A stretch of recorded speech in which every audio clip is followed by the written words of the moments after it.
Okay, ಕರ್ತನಲ್ಲಿ ಪ್ರಿಯರೇ, ನಾವು ನಿಮ್ಮೆಲ್ಲರಿಗೂ ನನ್ನ ಪ್ರೀತಿಯಾದ ವಂದನೆಗಳು.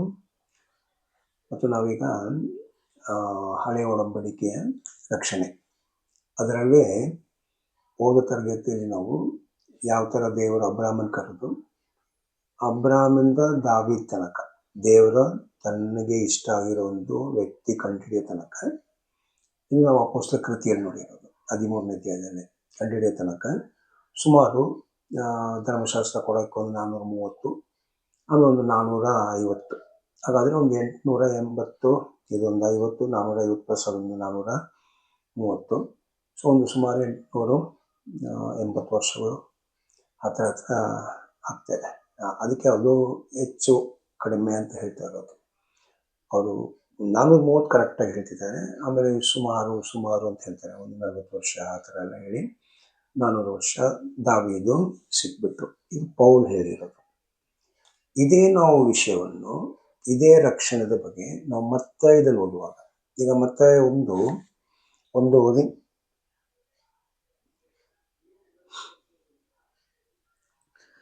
ಯೇಸುವ ಕ್ರಿಸ್ತನ ವಂಶಾವಳಿಯು, ಆತನು ದಾವೀದನ ವಂಶದವನು, ದಾವೀದನು ಅಬ್ರಹಾಮನ ವಂಶದವನು. ಆಕ್ಚುಲಿ ನಾವು ಅದನ್ನು ಇಂಗ್ಲೀಷಲ್ಲಿ ನೋಡಿದ್ರೆ ಇನ್ನೂ ತುಂಬ ಚೆನ್ನಾಗಿದೆ.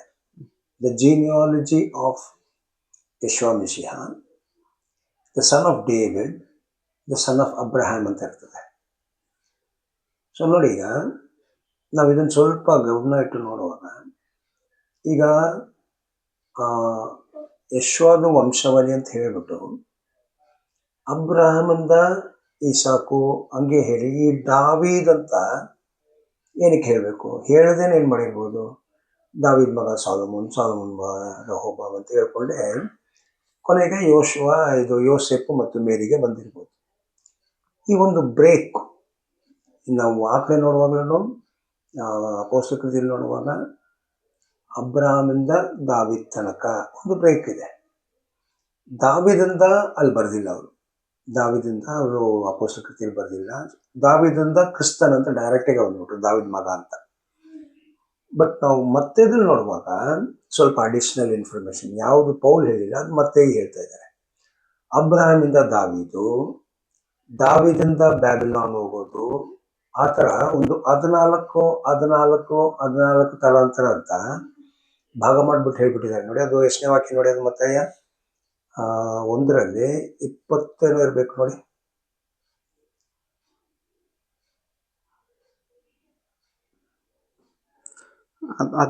ಇದಾವೆ. ಹೀಗೆ ಅಬ್ರಹಾಮನಿಂದ ದಾವೀದನವರೆಗೂ ಒಟ್ಟು 14 ತಲೆಗಳು. ನೋಡಿ, ಅಬ್ರಹಾಮಿಂದ ದಾವೀದ್ ತನಕ 14 ತಲಾಂತರ. ದಾವೀದು ಮೊದಲುಗೊಂಡು ಬಾಬೆಲಿಗೆ ಸೆರೆ ಹೋಗುವವರೆಗೂ 14 ತಲೆಗಳು. ಸೊ ದಾವೀದಿಂದ ಬ್ಯಾಬಿಲಾನ್ ಸೆರೆ ಹಿಡ್ಕೊಂಡು ಹೋಗೋ ತನಕ ಒಂದು 14 ತಲಾಂತರ. ಬಾಬೆಲಿಗೆ ಸೆರೆ ಹೋದದನಿಂದ ಕ್ರಿಸ್ತನವರೆಗೂ 14 ತಲೆಗಳು. ಸೊ ಅದನ್ನ ತಲೆ ಅಲ್ಲ, ಅದು ತಲಾಂತರ. ಬಟ್ ನೋಡಿ, ಹಂಗ ಭಾಷಾಂತರ ಮಾಡೋದು ಕರೆಕ್ಟಾಗಿ ನಮ್ಗೆ ಅರ್ಥ ಆಗೋ ಥರ ಇರಬೇಕು ಅದು. ಸೊ ಬ್ಯಾಬಿಲಾನಿಂದ ಕ್ರಿಸ್ತನ ತನಕ ಒಂದು 14 ತಲಾಂತರ ಆಯ್ತು. ಸೊ ನಾವು ಖಂಡಿತ ಏನಕ್ಕೆ 14 ಅಂತಲೂ ಹುಡುಕ್ಬೇಕು. ಈಗ ಮತ್ತೆ ಹೇಳುವಾಗ ನೀವು ಇದೇ ಅರಸರ ಬುಕ್ಕು ಮತ್ತು ಪೂರ್ವ ವೃತ್ತಾಂತದಲ್ಲಿನೂ ಈ ವಂಶಾವಳಿಗಳು ಬರ್ತಿದ್ದಾರೆ. ಆದಾಮಿಂದ ಹಿಡಿದು ಇರೋದು ವಂಶಾವಳಿ ಇದೆ ಪೂರ್ವ ವೃತ್ತಾಂತದಲ್ಲಿ. ಮತ್ತು ಅರಸರುಗಳು ದಾವೀದಿಂದ ಇರೋದೆಲ್ಲ ನಿಮಗೆ ಅರಸರ ಪುಸ್ತಕದಲ್ಲಿದೆ. ಈ 2 ಕಡೆ ನಾವು ನೋಡುವಾಗ ಇಲ್ಲಿ ಬರೀ 14 ತಲಾಂತರ ಅಲ್ಲ, ಅಬ್ರಹಾಮಿಂದ ದಾವೀದ್ ತನಕ ನಾವು ಬೇರೆ ಕಡೆ ಎಲ್ಲ ಓದುವಾಗ ಸ್ವಲ್ಪ ಮಿಸ್ಸಿಂಗ್ ಇರ್ತದೆ. ಆಮೇಲೆ ದಾವೀದಿಂದ ಸೆರೆ ಹಿಡ್ಕೊಂಡು ಹೋಗೋ ತನಕ 17 ಅರಸರ ಹೆಸರುಗಳು ಆ ಕಡೆ ಬರ್ತದೆ, ಬಟ್ ಬರೀ 14 ಬರ್ತಿದ್ದಾರೆ ಇಲ್ಲಿ. ಏನಕ್ಕೆ ಈ ಥರ? ಯಾಕೆ 14? ಮತ್ತು ಅಬ್ರಹಾಮಿಂದ ದಾವೀದ್ಗೆ ಮಗನ್ ಬರಬೇಕು, ಆಮೇಲೆ ದಾವೀದಿಂದ ವಂಶಾವಳಿ ಬ್ಯಾಬಿಲಾನ್ ತನಕ ಹೋಗಿರೋದು, ಆಮೇಲೆ ಏನಕ್ಕೆ ಈ ಬ್ರೇಕು? ಅಲ್ಲಿ ಏನಾಗ್ತಾ ಇದೆ? ಸೊ ನಾವು ಇದು ಬೈಬಲಲ್ಲಿ ಇಟ್ಕೊಂಡು ನೋಡ್ಬೇಕು ಏನಕ್ಕೆ ಈ ಥರ ಬಂತಂತ. ನೋಡಿ, ದೇವರು ಅಬ್ರಾಮಿಂದ ದಾವಿದ್ ತನಕ ನಾವು ನೋಡಿದ್ದೀವಿ ಯಾವ ಥರ ಅಬ್ರಾಮಿಂದ ಕರೆದು 430 ವರ್ಷ, 400 ಪ್ಲಸ್ 30 ವರ್ಷ ಐಗುಪ್ತಲ್ಲಿ ಹೋಯ್ತು. ಅಲ್ಲಿಂದ ಇವರು 40 ಅದೆಲ್ಲ ಆಗಿ ಕಾನಾನಿಗೆ ಬಂದು ಸೇರಿದ್ರು. 400 ಸೇರಿ ಅಲ್ಲಿ ಅರಸನು ದೇವರಿಗೆ ಇಷ್ಟ ಆಗಿರೋ ವ್ಯಕ್ತಿ ಕಂಡಿಡೋ ತನಕ 450 ವರ್ಷ ಹೋಯಿತು. ಆಗ ದೇವ್ರಿಗೆ ಏನಾಯ್ತು, ಅಬ್ರಾಮ್ದು ಮಗ ದಾವೀದ್ ಅಂತ ಬಂತು. ಸೊ ಇದರಲ್ಲಿ ಏನು ನಮ್ಗೆ ಅರ್ಥ ಆಗ್ತಾ ಇದೆ, ದೇವರು ತನ್ನ ಮಗನನ್ನು ಭೂಲೋಕದಲ್ಲಿ ಕಳಿಸ್ಕೊಡೋಕೆ ಮತ್ತೈದಲ್ಲಿ ಬರೆದಿರೋ ವಂಶದಲ್ಲಿ ಅಬ್ರಾಮಿಂದ ಸ್ಟಾರ್ಟ್ ಆಗ್ತಾ ಇದೆ, ಅಬ್ರಾಮಿಂದ ಪ್ರಾರಂಭ ಆಗ್ತಾ ಇದೆ. ಅದಕ್ಕೆ ಅಬ್ರಾಮಿಂದ ಅವ್ರು ಹೇಳಿದ್ರು, ಅಬ್ರಾಮಿಂದ ದೇವ್ರ ಮಗ ಯಾವ ಥರ ಅಬ್ರಾಮಿಂದ ಪ್ರಾರಂಭ ಆಗಿ ದಾವಿದ್ ತನಕ ಬಂದರು. ಆಮೇಲೆ ದಾವಿದಿಂದ ಯಾರ ವಂಶದ ಮುಖಾಂತರ ಅವರು ಬ್ಯಾಬಿಲೋನ್ ಹೋಗೋ ತನಕ 14 ಹಿಂಗ್ ಬಂತು. ಆಮೇಲೆ 14 ಯಾವ ಥರ ಕ್ರಿಸ್ತನು ಬಂತು ಅಂತ ಹೇಳ್ತಾರೆ. ಈಗ ಈ ದೇವರು ತನ್ನ ಮಗನನ್ನು ಕಳಿಸುವಾಗ ಈಗ ಒಂದೇ ಸತಿ ದೇವರನ್ನು ಕಳ್ಸೋಕ್ಕಾಗಲ್ಲ. ಒಂದೇ ಸತಿ ಡೈರೆಕ್ಟ್ ಆಗಿ ಸ್ತ್ರೀಗೆ ದೇವರ ಮಗನನ್ನು ಕಳ್ಸೋಕ್ಕಾಗಲ್ಲ. ಕಾರಣ ಅವ್ರು ಉನ್ನತವಾಗಿರೋ ಸ್ಥಿತಿಯಲ್ಲಿ ಇದ್ದಿರೋದು, ದೇವರಿಗೆ ಸಮ. ಫಿಲಿಪ್ದಲ್ಲಿ ನಾವು ನೋಡುವಾಗ ಯೇಸುವ ಭೂಲೋಕದಲ್ಲಿ ಇಳಿದು ಬರೋಕ್ ಮುಂಚೆ ದೇವರಿಗೆ ಸಮ. ಸೊ ತಂದೆಯಾಗಿರೋ ದೇವರು, ಮಗನಾಗಿರೋ ದೇವರು ಸಮ, ಈಕ್ವಲ್ ಆಗಿದ್ರು. ಸಮವಾಗಿದ್ದರವರು ಅಲ್ಲಿಂದ ಇಳಿಬೇಕಾದ್ರೆ ಆ ಶಕ್ತಿ ಪರಮಶಕ್ತಿ ಅದನ್ನು ಒಂದು ಹೆಂಗ್ಸಲ್ಲಿ ಅಷ್ಟು ಬೇಗ ನಾವು ಅದನ್ನು ಒಂದು ಅವತಾರ ಮಾಡೋಕ್ಕಾಗಲ್ಲ, ನರ ಅವತಾರ ಮಾಡೋಕ್ಕಾಗಲ್ಲ ದೇವರಿಗೆ. ಅದು ಅಷ್ಟು ಶಕ್ತಿ ಜಾಸ್ತಿ ಇದೆ ಅದು. ಅದಕ್ಕೆ ಏನು ಮಾಡಿದ್ರು, ದೇವರ ಮಗನನ್ನು ಸ್ವಲ್ಪ ಸ್ವಲ್ಪ ಇಳಿಸ್ಕೊಂಡು ಬಂದರು. ಅದು ಎಲ್ಲಿ ಸ್ಟಾರ್ಟ್ ಆಯಿತು, ಫಸ್ಟ್ ಅದು ಸ್ಟಾರ್ಟ್ ಆಗಿರೋದು ಅಬ್ರಾಮ್ ಒಳಗೆ. ಆದರೆ ನಾವು ಲೂಕ ನೋಡುವಾಗ ವಂಶಾವಳಿ 3ನೇ ಅಧ್ಯಾಯದಲ್ಲಿ ಅಲ್ಲಿ ಅಬ್ರಾಮ್ ಅಲ್ಲ, ಅಲ್ಲಿ ಇನ್ನೂ ನಾವು ಓಡುವಾಗ ಪ್ರಾರಂಭ ಆಗೋದು ಯೇಸುವ ಯೋಸೇಫ್ನ ಮಗ, ಯೋಸೇಫು ಇಂಥವ್ರು ಅಂತೆಲ್ಲ ಹಿಂದೆ ಬಂತು. ಅಬ್ರಾಮ್ ಹೆಂಗೆ ಅಂತ ಬಂತು. ಸೊ ಅಬ್ರಾಮ್ ತೇರ ಮಗ ಅಂತ ಬಂತು. ಈಗ ಹಂಗೆ ಹಿಂದೆ ಹೋಗುವಾಗ ಸೇತಂದ ಆದಾಮ್ ಬೇರ್ ಮಗ ಅಂತ ಬಂತು. ಹಾಗಾದ್ರೆ ನೋಡಿ, ಮತ್ತೆ ಇದ್ರಲ್ಲಿ ಬರ್ದಿರೋದು ಬೇರೆ ಅಬ್ರಾಮದ ಹೆಂಗೆ ಪ್ರಾರಂಭ ಆಯ್ತಂತ. ಆದರೆ ಲೂಕದಲ್ಲಿ ಬರೆದಿರೋದು ಆದಾಮಿಂದನೇ ದೇವ್ರ ತನ್ನ ಮಗನನ್ನು ಇಳಿಸ್ಕೊಂಡು ಬರ್ತಾ ಇದ್ರು. ಸೊ ಇದೆಲ್ಲ ನಾವು ಸತ್ಯ ನೋಡುವಾಗ ಪ್ರಕಟಣೆದಲ್ಲಿ ಬರೆದಿದೆ, ದೇವರು ಭೂಲೋಕವನ್ನು ಸ್ಥಾಪನೆ ಮಾಡೋಕ್ ಮುಂಚೆನೆ ತನ್ನ ಮಗನಿಗೆ ಈ ತರ ಬಲಿ ಆಗ್ಬೇಕಂತ ಯೋಜನೆ ಮಾಡಿಬಿಟ್ರು. ಹಾಗಾದ್ರೆ ಆದಾಮ್ ಪಾಪ ಮಾಡೋಕ್ ಮುಂಚೆನೆ ದೇವರಿಗೆ ತನ್ನ ಮಗ ಸಾಯ್ಬೇಕು ಅಂತ ಒಂದು ಯೋಜನೆ ಇತ್ತು. ಅದೇ ದೇವ್ರು ಚೆನ್ನಾಗಿ ಗೊತ್ತಿತ್ತು ಆದಾಮ್ ಪಾಪ ಮಾಡ್ತಾರಂತ ಅಲ್ಲ. ಆದಾಮ್ ಪಾಪ ಮಾಡೋ ವಿಷಯ ಗೊತ್ತು, ಸೈತಾನು ಮತ್ತು ಎಲ್ಲ ಶತ್ರುಗಳು ಯಾವ ಥರ ಆದಾಮ್ ಬೀಳಿಸೋದು, ಅವ್ವ ಪಾಪ ಮಾಡೋದು, ಹಾವು ಪಾಪ ಮಾಡೋದೆಲ್ಲ ದೇವರಿಗೆ ಗೊತ್ತಿತ್ತು. ಅದೆಲ್ಲ ನಾವು ನಿಧಾನಿಗೆ ಯಾಕೆ ದೇವರದೆಲ್ಲ ಬಿಟ್ಟರು ಏನಂತೆಲ್ಲ ನಾವು ಈ ಒಂದು ಭಾಗ ಆಗಿದ್ಮೇಲೆ ನೋಡ್ತೀವಿ. ಯಾವ ಭಾಗ, ಈ ಹಳೆ ಒಡಂಬಡಿಕೆಯ ರಕ್ಷಣೆ ಅಂತ. ಇದನ್ನು ನಾವು ನೋಡ್ತಾ ಇರೋದು ಹಳೆ ಒಡಂಬಡಿಕೆ ಪುಸ್ತಕ. ಸೊ ಹಳೆ ಒಡಂಬಡಿಕೆ ಪುಸ್ತಕ ಏನು, ಅಬ್ರಾಮನ್ ಕರೆದುಬಿಟ್ಟು ನಿನ್ನ ಮುಖಾಂತರ ಲೋಕಕ್ಕೆ ನಾನು ಆಶೀರ್ವಾದ ಕೊಡಬೇಕು. ಲೋಕದಲ್ಲಿರೋ ಜನ ನೋವ ಸಂತಾನ, ನೋವದಲ್ಲಿ ಬಂದಿರೋ ಸಂತಾನ. ಈಗ ನೋವ ಯಾರ ಸಂತಾನ, ಆದಾಮ್ ಸಂತಾನ.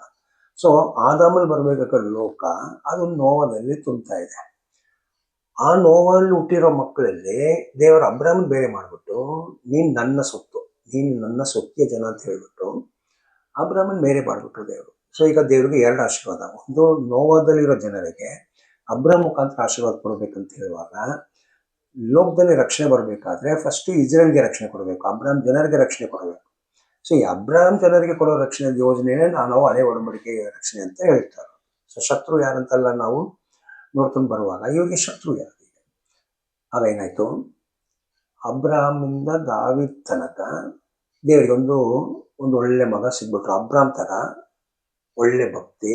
ಈಗ ಅಬ್ರಾಮಿಂದ ದೇವ್ರ ತನ್ನ ಮಗನನ್ನು ಇಳಿಸಿ ತಗೊಂಡ್ ಬರೋಗಿ ಆದಾಮಿಂದ ಸೇತು, ಅದು ಬೇರೆ ಪಾಠಗಳು ನೋಡೋಣ ಯಾವ ತರ ಆದಾಮು ಸೇತು ಅಂತ. ಈಗ ನಾವು ಅಬ್ರಾಮ್ ತರ ಒಂದು ಒಳ್ಳೆ ನಂಬಿಕೆ ಇರೋ ವ್ಯಕ್ತಿನೇ ದಾವೀದ್ ಬಂತು.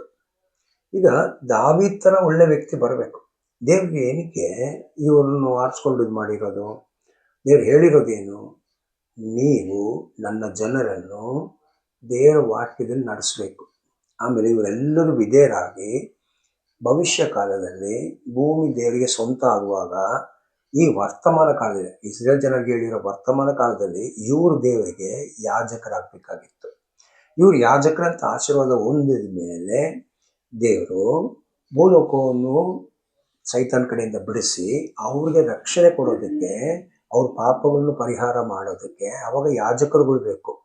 ಅದಕ್ಕೆ ದೇವರು ಇಸ್ರೇಲ್ ಜನನ ಆರಿಸ್ಕೊಂಡಿರೋದು. ಇವರಿಗೆ ಶತ್ರುಗಳು ಇದ್ದಿದ್ದಕ್ಕೆ ಇವರಿಗೆ ಸತ್ಯದಲ್ಲಿ ನಡೆಯಕ್ಕೆ ಆಗ್ತಾ ಇರಲಿಲ್ಲ.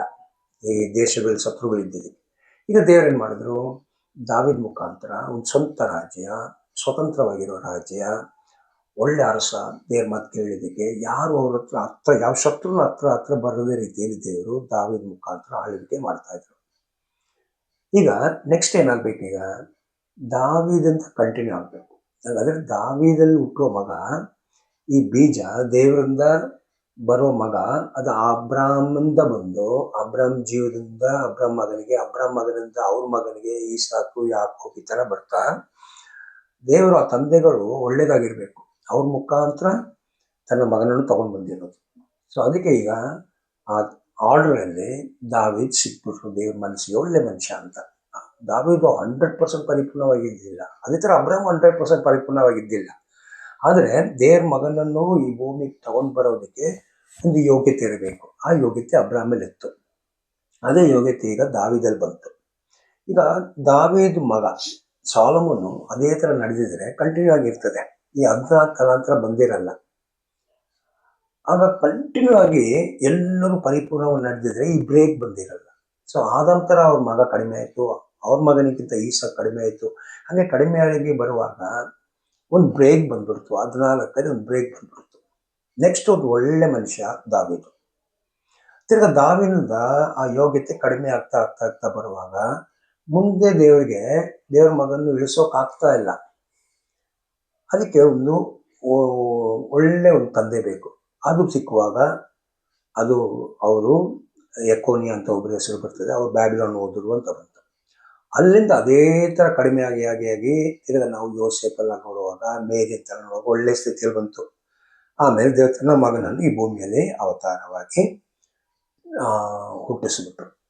ಇದೇ ನಾವು ನೋಡೋದು. ಈಗ ನಮಗೆ ಇದು ಹೆಂಗೆ ಕಡಿಮೆ ಆಯಿತು, ಇವು ಶತ್ರುಗಳು ಏನೇನು ಮಾಡಿದ್ರು ಅಂತಲೇ ನಾವೀಗ ಸ್ವಲ್ಪ ಅಧ್ಯಯನ ಮಾಡ್ತಾ ಇರೋದು. ದಾವೀದ್ ಆಗಿದ್ಮೇಲೆ ದಾವೀದ ಮಗ ಸಾಲೊಮೋನ್ ಬಂದರು. ಈಗ ಸಾಲೊಮೋನು ಚಿಕ್ಕ ವಯಸ್ಸಲ್ಲಿ ಅರಸನಾಗುವಾಗ, ಅದು ಇನ್ನೂ ಅಷ್ಟು ಕರೆಕ್ಟಾಗಿ ಯಾರಿಗೂ ಗೊತ್ತಿಲ್ಲ ಎಷ್ಟು ವಯಸ್ಸಂತ, ಇನ್ನೂ ಕ್ಲಿಯರೇ ಇಲ್ಲ ಅದು. ಅವ್ರು 40 ವರ್ಷ ಆಳ್ವಿಕೆ ಮಾಡಿದ್ದಾರೆ. ಕೆಲವರು ಅವರು 12 ವಯಸ್ಸು 13 ವಯಸ್ಸು ಇದ್ದಿರ್ಬೋದು ಅಂತ ಹೇಳ್ತಾರೆ. ಕೆಲವರು ಇದು ಸ್ಕಾಲರ್ಗಳು ಮತ್ತು ಇಸ್ರೇಲೇ ಹೇಳೋದು. ಇನ್ನು ಕೆಲವರು 17 18 ಇರಬೇಕು, ಕಾರಣ ಅಲ್ಲಿ ಬಾಲಕ ಅಂತ ಹೇಳ್ತಿದ್ರಲ್ಲ. ಸೊ ಕ್ಲಾರಿಟಿ ಇಲ್ಲ ಎಷ್ಟನೇ ವಯಸ್ಸಲ್ಲಿ ಸಾಲೊಮೋನು ಅರಸನಾಗಿದೆ ಅಂತ. ಬಟ್ ಏನಿದ್ರು ವಯಸ್ಸು ಕಡಿಮೆ. ಕಾರಣ ಅವ್ರು ಹೇಳೋ ಮಾತೇನು, ನಾನು ಇಷ್ಟು ದೊಡ್ಡ ರಾಜ್ಯವನ್ನು ಹಿಂಗೆ ಆಳ್ವಿಕೆ ಮಾಡೋಕ್ಕಾಗುತ್ತೆ, ಅದಕ್ಕೆ ದೇವರು ನನಗೆ ಇವ್ರನ್ನ ನಡೆಸುವ ಜ್ಞಾನ ಕೊಡಿ, ಬೇರೆ ಏನೂ ಬೇಕಾಗಿಲ್ಲ ಅಂತ ಹೇಳಿದ್ರು. ಸೊ ದೇವರು ನೀನು ಜ್ಞಾನ ಕೇಳಿದ್ದಕ್ಕೆ ನಾನು ನಿನಗೆ ಬೇರೆಲ್ಲ ಜೊತೆಯಲ್ಲಿ ಕೊಡ್ತೇನೆ ಅಂತ ಹೇಳ್ಬಿಟ್ಟು ಯಾವ ಮನುಷ್ಯರಿಗೆ ಸಿಕ್ಕದೇ ಇರುವ ಆಶೀರ್ವಾದಗಳು ದೇವ್ರು ಸಾಲೊಮೋನ್ಗೆ ಕೊಟ್ಬಿಟ್ರು. ಈಗ ಸಾಲೊಮೋನು ರಾಜ್ಯವನ್ನು ನಡೆಸುವಾಗ ಬಂಗಾರ ಮತ್ತು ಈ ಬೆಳ್ಳಿ ಎಲ್ಲ ಕಲ್ಲು ಥರ ಅಲ್ಲಿ ಬೀಳ್ತಾ ಇರ್ತಂತೆ, ಬಿದ್ದಿದೆ ಅಂತ. ಯಾರಿಗೂ ಬೇಕಾಗಿಲ್ಲ, ಅಷ್ಟು ಒಳ್ಳೆ ಶ್ರೀಮಂತನಾಗಿ ರಾಜ್ಯವನ್ನು ನಡೆಸಿರೋದು. ಅದು ಒಂದು ಕಡೆ ನೋಡ್ತೇವೆ. ಬಟ್ ಅದೇ ಥರ ಇನ್ನೊಂದು ಕಡೆ ಬರುವಾಗ, ಅದೇ ಇನ್ನೊಂದು ಸೈಡ್ ಬರುವಾಗ ತುಂಬ ಟ್ಯಾಕ್ಸ್ ತಗೊಳ್ತಾ ಇದ್ದಾರಂತೆ. ಜನರ ಹತ್ರ ತುಂಬ ಟ್ಯಾಕ್ಸ್ ತಗೊಳ್ತಾ ಇದ್ರು ಸಾಲೊಮೋನು. ನೋಡಿ, ಈಗ ರಾಜ್ಯದಲ್ಲಿ ಎಲ್ಲರಿಗೂ ವರಮಾನ ಇರ್ತದೆ, ಇನ್ಕಮ್ ಇರುವಾಗ ಅವ್ರು ಕೊಡೋಕೆ ತಯಾರಾಗಿರ್ತಾರೆ. ಸೊ ಟ್ಯಾಕ್ಸ್ ತಗೊಂಡಿದ್ದಕ್ಕೆ ಅವ್ರ ವರಮಾನ ಇನ್ಕಮ್ ಇಲ್ಲ ಅಂತಲ್ಲ, ಒಳ್ಳೆ ಇನ್ಕಮ್, ಒಳ್ಳೆ ಎಲ್ಲರಿಗೂ ಒಳ್ಳೆ ಇದು ಸಿಗ್ತಾ ಇತ್ತು. ಅದರಿಂದ ಟ್ಯಾಕ್ಸ್ ತುಂಬ ತಗೊಳ್ತಾ ಇತ್ತು. ಅದು ಜನರಿಗೆ ಇಷ್ಟ ಆಗಿಲ್ಲ. ಕಾರಣ ಸಾಲೊಮೋನು ಏನು ಮಾಡಿದ್ರು ಅಂತ ನಾವು ಒಂದು ಅರಸರು 6ನೇ ಅಧ್ಯಾಯ ನೋಡುವಾಗ ನೋಡಿ, ಅದು ಒಂದು ಅರಸ 6ನೇ ಅಧ್ಯಾಯದಲ್ಲಿ ಸ್ಟಾರ್ಟಿಂಗಲ್ಲಿ ಅವರು ಐಗುಪ್ತ ಬಿಟ್ಟು 480 ವರ್ಷ ನೋಡಿ. ಇಸ್ರಾಯೇಲ್ಯರು ಐಗುಪ್ತ ದೇಶವನ್ನು ಬಿಟ್ಟು 480ನೆಯ ವರ್ಷದ, ಅಂದರೆ ಇಸ್ರಾಯೇಲರ ಅರಸನಾದ ಸೊಲೊಮೋನನ ಆಳ್ವಿಕೆಯ 4ನೆಯ ವರ್ಷದ 2ನೆಯ ತಿಂಗಳಾದ ವೈಶಾಖ ಮಾಸದಲ್ಲಿ. ನಾವು ಎಂತ ಹೇಳ್ತೀವಿ, ಅಲ್ಲಿ ನಾವು ಸುಮಾರು 450ಗೆ ದಾವೀದ್ ಸಿಗ್ತಾರೆ ಅಂತ ಹೇಳಿದ್ರು. ಇಲ್ಲಿ ನಾವು 450ಗೆ ಇನ್ನೊಂದು 40 ಸೇರಿಸಿದ್ರೆ 490 ಬರಬೇಕು. ಕಾರಣ ದಾವೀದ್ 40 ವರ್ಷ ಆಳ್ವಿಕೆ ಮಾಡಿದ್ರೆ 490 ಬರಬೇಕು. ಬಟ್ ಇಲ್ಲಿ ಲೆಕ್ಕ ನಾವು ನೋಡುವಾಗ ಐಗುಪ್ತ ಬಿಟ್ಟು 480ನೇ ವರ್ಷ. ಹಾಗಾದ್ರೆ ಇನ್ನೊಂದು ನೋಡಿ, ಅದು ಸಾಲೋಮನ ಆಳ್ವಿಕೆ ಮಾಡಿ 4ನೇ ವರ್ಷ ಆಯಿತು. ಹಾಗಾದ್ರೆ ಈ ಲೆಕ್ಕದ ಪ್ರಕಾರ ನೋಡಿದ್ರೆ ಐಗುಪ್ತ ಬಿಟ್ಟು ಸಾಲೋಮನ್ ತನಕ ಬರೀ 476 ವರ್ಷ ಬರ್ತಾ ಇದೆ. ನಾವು ಇನ್ನೊಂದು ಕಡೆ ಲೆಕ್ಕ ಮಾಡುವಾಗ ಎಲ್ಲ ಟೋಟಲ್ ಆಗಿ 450, ಟೋಟಲ್ 880. ಇದಕ್ಕೆ ನಾನು ಅವಾಗಲೇ ಹೇಳಿದೆ, ಕರೆಕ್ಟ್ ಆಗಿರೋ ಒಂದು ಪರ್ಫೆಕ್ಟ್ ಕ್ರಾನಾಲಜಿ ಸ್ವಲ್ಪ ಹೆಚ್ಚು ಕಡಿಮೆ ಎಲ್ಲ ಆಗ್ತಾ ಇರ್ತದೆ ಇಲ್ಲಿ. ಬಟ್ ಅವರು ನಾವು ರೌಂಡ್ ಆಗಿ ತಗೊಳ್ಳೋದು. ಅದಕ್ಕೆ ಅಲ್ಲಿ ಸುಮಾರಾಗಿ 450 ಅಂತ ಅವ್ರು ಪಕ್ಕ ಬರ್ದಿಲ್ಲ, 40 ಪಕ್ಕ ಅಂತ, ಬಟ್ ಸುಮಾರು 40, 450. ಇಲ್ಲಿ ನಾವು ನೋಡುವಾಗ 480. ಇದು ಸಾಲೋಮನ್ ಆಳ್ವಿಕೆ ಮಾಡ್ತೀವ 4ನೇ ವರ್ಷನೂ ಆಯ್ತು ಸೇರಿ. ಆಗ ದೇವರಿಗೆ ಆಲಯ ಮಾಡೋಣ ಅಂತ ಮನಸ್ಸು ಮಾಡ್ಕೊಂಡಿದ್ದಾರೆ. ಈಗ 2 ವರ್ಷ ನೀವು 8ನೇ ಅಧ್ಯಾಯ 25 ಇಲ್ಲ 6 ಐತಲ್ಲ,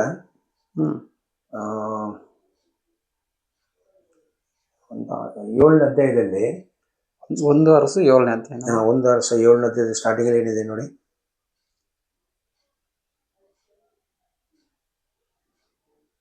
ಸೊಲೊಮೋನನು ತನ್ನ ಅರಮನೆಯನ್ನು 13 ವರ್ಷದಲ್ಲಿ ಕಟ್ಟಿಸಿ ತೀರಿಸಿದನು. ನೋಡಿ, ಸೊಲೊಮೋನು ಅವ್ರ ಅರಮನೆ ಕಟ್ಟೋಕೆ 13 ವರ್ಷ ತಗೊಂಡ್ರು. ಓಕೆ, ಈಗ ದೇವಾಲಯ ಕಟ್ಟೋಕೆ 9ನೇ ಅಧ್ಯಾಯ 10ನೇ ವಾಕ್ಯ ನೋಡಿ. 9ನೇ ಅಧ್ಯಾಯ 10ನೇ ವಾಕ್ಯ.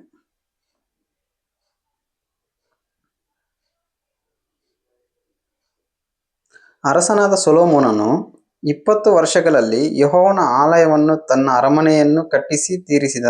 ಸೊ 4 ವರ್ಷ ಆಳ್ವಿಕೆ ಆಯ್ತು. 2 ಮನೆ ಕಟ್ಟೋಕೆ 20 ವರ್ಷ ಆಯ್ತು. ಹಾಗಾಗಿ ಇದು ಸೊಲೊಮನ್ ಆಳ್ವಿಕೆ ಮಾಡುವ 24ನೇ ವರ್ಷ. ನಮ್ಗೆ ಪ್ರಶ್ನೆ ಏನು, ದೇವರಿಗೆ ಒಂದು ಆಲಯ ಕಟ್ಟೋಕೆ ಬರೀ 7 ವರ್ಷ ತಗೊಂಡಿದ್ದಾರೆ. ಅದು ದೇವ್ರ ವಾಸ ಮಾಡೋದಾಗ ಅಲ್ಲಿ ಎಲ್ಲರೂ ಕೂಡಿ ಬರಬೇಕು. ಆದರೆ ಸೊಲೊಮೋನು ಅವ್ರಿಗೆ ನಿವಾಸಕ್ಕಾಗಿ ಮಾಡಿರೋ ಮನೆ 13 ವರ್ಷ ಮಾಡಿದ್ರಂತೆ ಕಟ್ಟೋಕೆ. ಹಾಗಾದ್ರೆ ಅದು ಯಾಕೆ 13 ವರ್ಷ ಬೇಕು ಅವ್ರಿಗೆ? ಅಷ್ಟು ದೊಡ್ಡ ಅರಮನೆ ಮಾಡಿದ್ರ, ಇಲ್ಲ ಅಷ್ಟು ಗ್ರ್ಯಾಂಡ್ ಆಗಿ ಮಾಡಿದ್ರ ಅವರು? ದೇವ್ರ ಮನೆಗಿಂತ ದೊಡ್ಡ ಮನೆ, ದೇವ್ರ ಮನೆಗಿಂತ ಗ್ರ್ಯಾಂಡ್ ಆಗಿರೋ ಮನೆ ಮಾಡಿದ್ರು ಅವರು ಅವ್ರಿಗೆ ಅಂತ.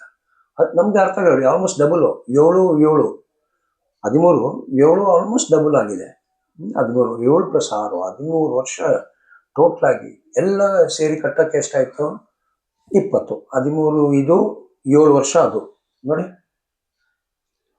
ಸೊ ಅಷ್ಟು ಗ್ರ್ಯಾಂಡ್ ಆಗಿ ಕಟ್ಟಿದ್ದಾರೆ ಅವರು. 13 ದೇವಾಲಯ ಮುಗಿಸಿದ ಮೇಲೆ 13 ವರ್ಷ ಕಟ್ತಾ ಇದ್ರು. ಸೊ ಹಾಗಾದ್ರೆ ಏನಕ್ಕೆ ಕಟ್ತಾ ಇದ್ರು ಅಂತ ನಾವು ನೋಡುವಾಗ, ಈ 1 ಅರಸ 11ರಲ್ಲಿ ಕೆಲವು ಡೀಟೇಲ್ ಇದೆ ಅವ್ರ ಬಗ್ಗೆ. ಸ್ಟಾರ್ಟಿಂಗ್ ಅಲ್ಲಿ ನೋಡಿ.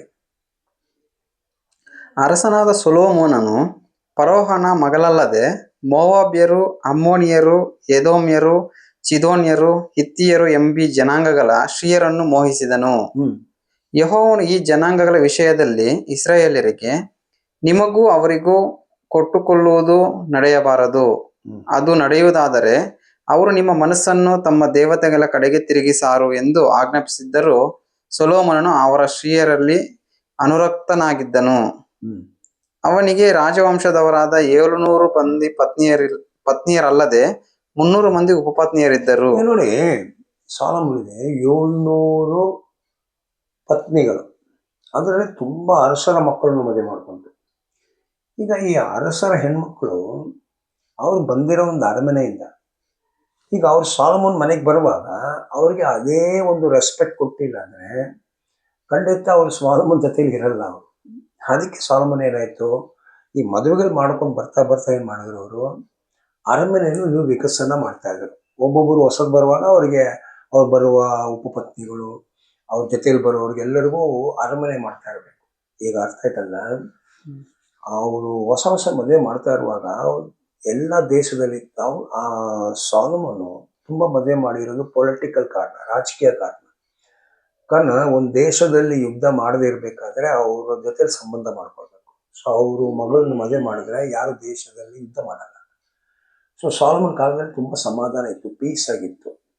ಅವ್ರು ಇಷ್ಟ ಬಂದ್ಬಿಟ್ಟು 700 ಹೆಂಡತಿ ಮದುವೆ ಮಾಡಲ್ಲ. ಅದು ಯಾವ ಮನುಷ್ಯನು ಮಾಡಕ್ ಹೋಗಲ್ಲ. ಇದು ಪೊಲಿಟಿಕಲ್ ಕಾರಣ. ಹಾಗಾದ್ರೆ ಏನಾಯ್ತು, ಸಾಲಮೋನಿಗೆ ಇಸ್ರೇಲ್ ಮಾತ್ರ ಆಳ್ವಿಕೆ ಮಾಡೋದು ಬಿಟ್ಬಿಟ್ಟು ಮೈಂಡ್ ಚೇಂಜ್ ಆಗ್ಬಿಟ್ಟಿದೆ. ಅವನಿಗೆ ಈ ಒಂದು ಮಹಿಮೆ ನೋಡ್ತಾ ನೋಡ್ತಾ ಏನಾಯ್ತು, ಇಡೀ ಭೂಮಿಯಲ್ಲಿ ಎಲ್ಲರಿಗೂ ನಾನು ಅರಸನಾಗಬೇಕು, ಎಲ್ಲರೂ ನನ್ನ ಕೆಳಗೆ ಇರಬೇಕು, ದೇವರ ಚಿತ್ತ ಮರ್ತೋಗ್ಬಿಟ್ರು. ಅದಕ್ಕೆ ಅವರು 13 ವರ್ಷ ತುಂಬಾ ಖರ್ಚು ಮಾಡಿ ಬರ್ತಾ ಇರುವಾಗ ಏನಾಯ್ತು, ಜನರ ಹತ್ರ ಟ್ಯಾಕ್ಸ್ ತಗೊಳ್ತಾ ಇದ್ರು. ಇದು ಇಸ್ರೇಲ್ ಜನರಿಗೆ ಇಷ್ಟ ಆಗ್ತಾ ಇರಲಿಲ್ಲ. ಬಟ್ ಏನು ಪರವಾಗಿಲ್ಲ, ನಮ್ಗೆ ಈ ವರಮಾನಗಳು ಇದೆ ಅಂತ ಹೇಳ್ಬಿಟ್ಟು ಅವ್ರು ಸುಮ್ಮನೆ ಇದ್ರು. ಬಟ್ ಈಗ ದೇವ್ರು ಹೇಳ್ತಿದ್ದಾರೆ ನೋಡಿ, ಕೊನೆಗೆ ಏನಾಗ್ಬಿಟ್ಟು 6ನೇ ವಾಕ್ಯ ನೋಡಿ, ಸಾಲ್ಮನ್ ಏನ್ ಮಾಡ್ಬಿಟ್ರು ಅಂತ. ಯೆಹೋವನ ದೃಷ್ಟಿಯಲ್ಲಿ ದ್ರೋಹಿಯಾದನು. ಈ ಒಂದು ಲೈನ್ ಅಂಡರ್ ಮಾಡಿ ಏನ್ ಮಾಡ್ಬೇಕು, ದೇವರ ದೃಷ್ಟಿಯಲ್ಲಿ ದ್ರೋಹಿ ಆಗ್ಬಿಟ್ರು.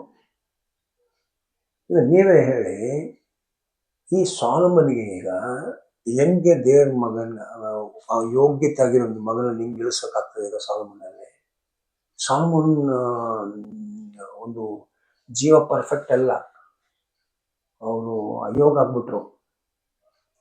ಸೊ ದೇವ್ರ ಮಗನನ್ನು ಈ ಭೂಮಿ ಹುಟ್ಟೋದಕ್ಕೆ ಒಂದು ಒಳ್ಳೆ ತಂದೆ ಇರಬೇಕು. ಈಗ ಯೋಗ್ಯತೆ ಕಡಿಮೆ ಆಯ್ತು. ಅದಕ್ಕೆ ಇಲ್ಲಿ ಬಂದಿರೋದೇನು, ಇಲ್ಲಿಂದ ವಾಪಸ್ ಒಂದು ಯೋಗ್ಯತೆ ಸಿಕ್ಕ, ಯಾವ ತರ ಅಬ್ರಾಮ್ ತರ ಒಂದು ಯೋಗ್ಯತೆ ದಾವಿದಲ್ಲಿ ಸಿಕ್ತು, ಅದೇ ತರ ದಾವಿದೊಂದು ಯೋಗ್ಯತೆ ಇನ್ನೊಬ್ರು ಸಿಕ್ಕೋಕೆ 14 ತಲಾಂತರ ಇತ್ತು.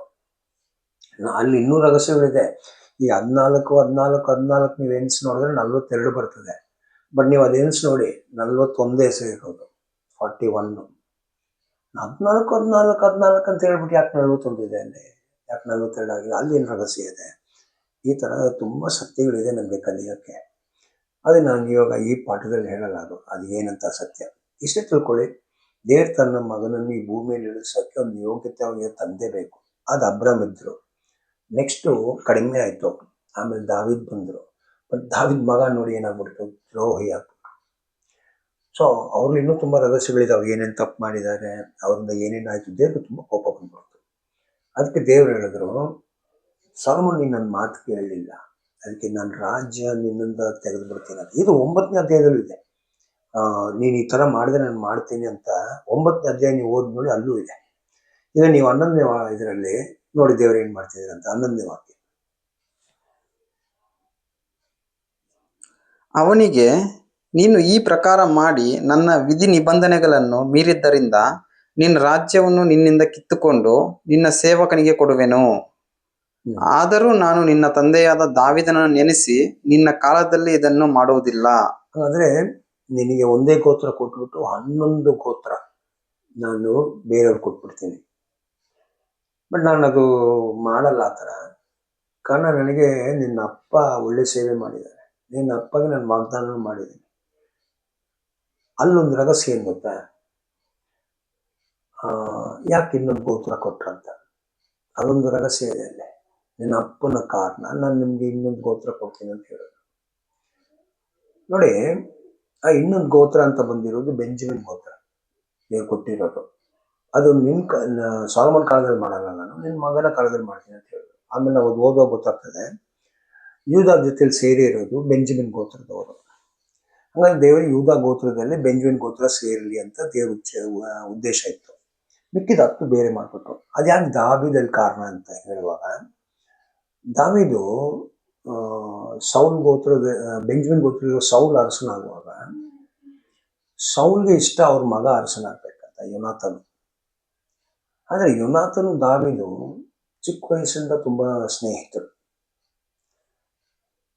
ಆಲ್ಮೋಸ್ಟ್ ಸೇಮ್ ಏಜ್ ಇವರು. ಈಸಾ ಮತ್ತು ಸೌಲು ಒಂದೇ ವಯಸ್ಸಲ್ಲಿರೋರು. ಇವ್ರು 8ನೇ ಮಗ. ಸೊ ಹಾಗಾದ್ರೆ ಸೌಲ್ ಮಗಳನ್ನು ಮದುವೆ ಮಾಡೋ ವಯಸ್ಸು ದಾವಿದ್ಗಿದೆ. ಸೊ ತಂದೆ ಮಗ ಸ್ಥಾನವಾಯಿತು. ಸೊ ಖಂಡಿತ ಯೋನಾಥನು ಇವು ದಾವಿದು ಆಲ್ಮೋಸ್ಟು ಅಕ್ಕಪಕ್ಕ ವಯಸ್ಸಲ್ಲಿರುವ ಸಹೋದರರ ಥರ ಇದ್ದಾರೆ, ತುಂಬ ಪ್ರೀತಿಯಿಂದ ಬೆಳೆದಿದ್ದಾರೆ ಅವರು. ಆಗ ಎಷ್ಟು ಪ್ರೀತಿಯಿಂದ ದಾವಿದ್ ಹೇಳ್ತಿದ್ದಾರೆ, ನನಗೆ ಹೆಣ್ಣಿಗಿಂತ ಜೊನಾಥನ್ ಪ್ರೀತಿ ತುಂಬಾ ಇಷ್ಟವಾಗಿದೆ ಅಂತ. ಅಷ್ಟು ಒಳ್ಳೆ ಆತ್ಮೀಯ ಬಂಧನ ಇತ್ತು ಇವರೊಳಗೆ, ತುಂಬ ಒಳ್ಳೆ ಪ್ರೀತಿಯಲ್ಲಿರೋರು. ಆ ಥರ ಇರುವಾಗ ಸೌಲ್ಗೆ ದಾವಿದನ್ನು ಸಾಯಿಸ್ಬೇಕಂತ ಆಸೆ. ದಾವಿದ್ ಅದು ಯೋನಾಥನಿಗೆ ಹೇಳುವಾಗ ಯೋನಾಥನಿಗೆ ಅದು ನಂಬೋಕೆ ಮನ್ಸು ಬಂದಿಲ್ಲ. ಇಲ್ಲ ಹಂಗೆ ಮಾಡಲ್ಲ ನಮ್ಮ ಅಪ್ಪ ಅಂತ ಹೇಳಿದ್ರು. ಅದಕ್ಕೆ ನೀನು ಹೋಗಿ ನೋಡು ನಿನ್ನ ಅಪ್ಪ ಮಾಡ್ತಾರೆ ಅಂತ. ಆಗ ಅವ್ರು ರಹಸ್ಯವಾಗಿ ನೋಡುವಾಗ ಅವ್ರು ಮಾತಾಡ್ತಾ ಇದ್ದಾರೆ ಈ ಥರ ದಾವಿದ್ ನಿಂಗೆ ಸಾಯಿಸ್ಬೇಕಂತ. ಅಲ್ಲಿ ಅವ್ರು ಬೇರೆ ಆಗೋ ಟೈಮಲ್ಲಿ ಒಂದು ವಾಗ್ದಾನ, ಒಂದು ಸತ್ಯ ಮಾಡಕ್ಕೆ ಹೇಳೋದು ದಾವಿದ್ಗೆ. ದಾವಿದು ನೀನು ಅರಸನಾಗಿ ಬರುವಾಗ ನನ್ನ ಗೋತ್ರವನ್ನು ನೀನು ಬದಲವೇ ಇಲ್ಲದು ರಿವೆಂಜ್ ನನ್ನ ಗೋತ್ರದ ಮೇಲೆ ತಗೊಳ್ಬೇಡ. ನನ್ನ ಅಪ್ಪ ಮಾಡಿರೋ ತಪ್ಪಿಗೆ ಬೆಂಜಮಿನ್ ಗೋತ್ರ ನನ್ನ ದಂಡಿಸ್ಬೇಡ ಅಂತ ಹೇಳಿದ್ರು. ದಾವಿದ ಅರಸನಾಗೋಕೆ ಮುಂಚೆ ಸೌಲು ಮತ್ತು ಯೋನಾಥನು ಫಿಲಿಸ್ತೀರ ಯುದ್ಧದಲ್ಲಿ ಸತ್ತೋಗ್ಬಿಟ್ರು. ಅದಕ್ಕೆ ಆಮೇಲೆ ಅವ್ರು ನೋಡಿಲ್ಲ. ಆಗ ದಾವಿದ ಹೇಳ್ತಿದ್ದಾರೆ ಅಲ್ಲಿ, ನನ್ನ ದೇವ್ರು ಬದುಕಿರೋ ತನಕ ನಾನು ನಿನಗೆ ಮೋಸ ಮಾಡಲ್ಲ, ನಿನ್ನ ವಂಶಕ್ಕೆ ಮೋಸ ಮಾಡಲ್ಲ ಅಂತ ಹೇಳಿದ್ರು. ಅದಕ್ಕೆ ದಾವಿದ ಅರಸನಾಗಿದ್ಮೇಲೆ ಸೌಲ್ಗೆ ಉಳಿದಿರೋ ಮಗನಿಗೆ ತುಂಬ ಒಳ್ಳೆ ಕಾರ್ಯಗಳೆಲ್ಲ ಮಾಡಿದ್ರು. ಅದು ಈ ಪ್ರೀತಿ ಯೂದ ಮತ್ತು ಬೆಂಜಮಿನ್ ಗೋತ್ರದಲ್ಲಿ ಪ್ರೀತಿ ಬಂತು. ಇದೇ ಅಲ್ಲಿ ಹೇಳಿರೋದು, ನಿನ್ನ ಅಪ್ಪ ಕಾರಣ ನಾನು ನಿನಗೆ ಒಂದು ಗೋತ್ರ ಉಳಿಸ್ತೀನಿ ಅಂತ. ಸೊ ಹಾಗಾದರೆ 2 ಗೋತ್ರ ಇವ್ರಿಗೆ ಬರ್ತದೆ. ಈಗ ನೋಡಿ ಅದು 30 ನೋಡಿ, 11:30.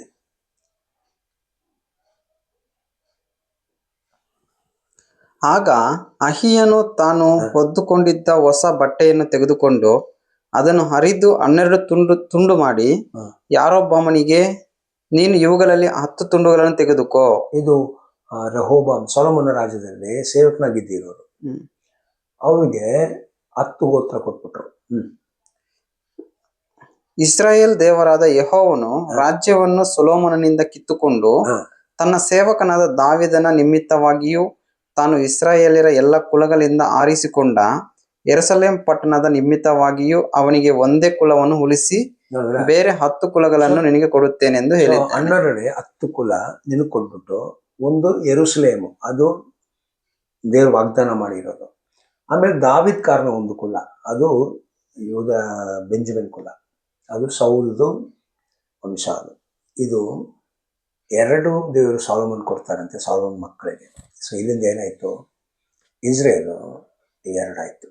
ಈಗ ನೋಡಿ ಇಲ್ಲಿ ಇದು ಯಾರು ಮಾಡಿಸಿರ್ತಾರೆ, ಸಾಲೋಮನ್ನು ಚಿಕ್ಕ ವಯಸ್ಸಲ್ಲಿ ಇಷ್ಟು ಬುದ್ಧಿವಂತರಾಗಿ ನಡಿಬೇಕಾದ್ರು ಸಾಲೋಮನು ಕೊನೆಗೆ ಬಂದ್ಬಿಟ್ಟು ಏನು ಮಾಡಿಬಿಟ್ರು ನೋಡಿ, ಅವರು ದೇವರಿಗೆ ದ್ರೋಹಿ ಆಗ್ಬಿಟ್ರಂತೆ.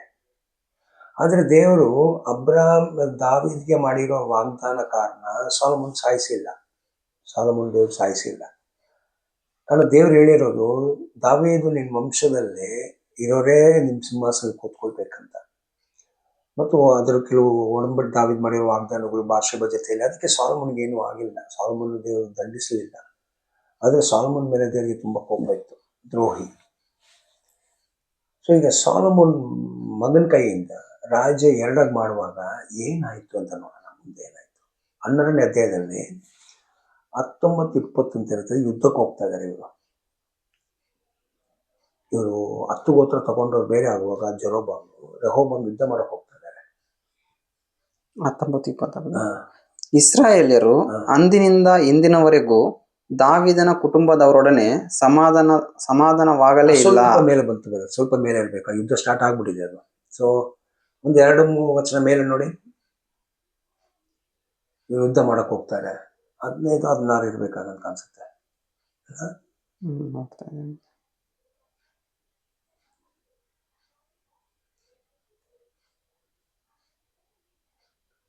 ಅಲ್ಲೇ ಒಂದು 2 ವಚನ ಮೇಲೆ ಇರ್ತದೆ. ಅದೇ ಬಿಟ್ಟಿ ಕೆಲಸ ಅಂತ. ಸರಿ, ಯುದ್ಧ ಮಾಡಿರೋ ಅಲ್ಲಿಂದ ಕೆಳಗೆ ಓದಿ ನೋಡಿ, 20ರಿಂದ ಕೆಳಗೆ.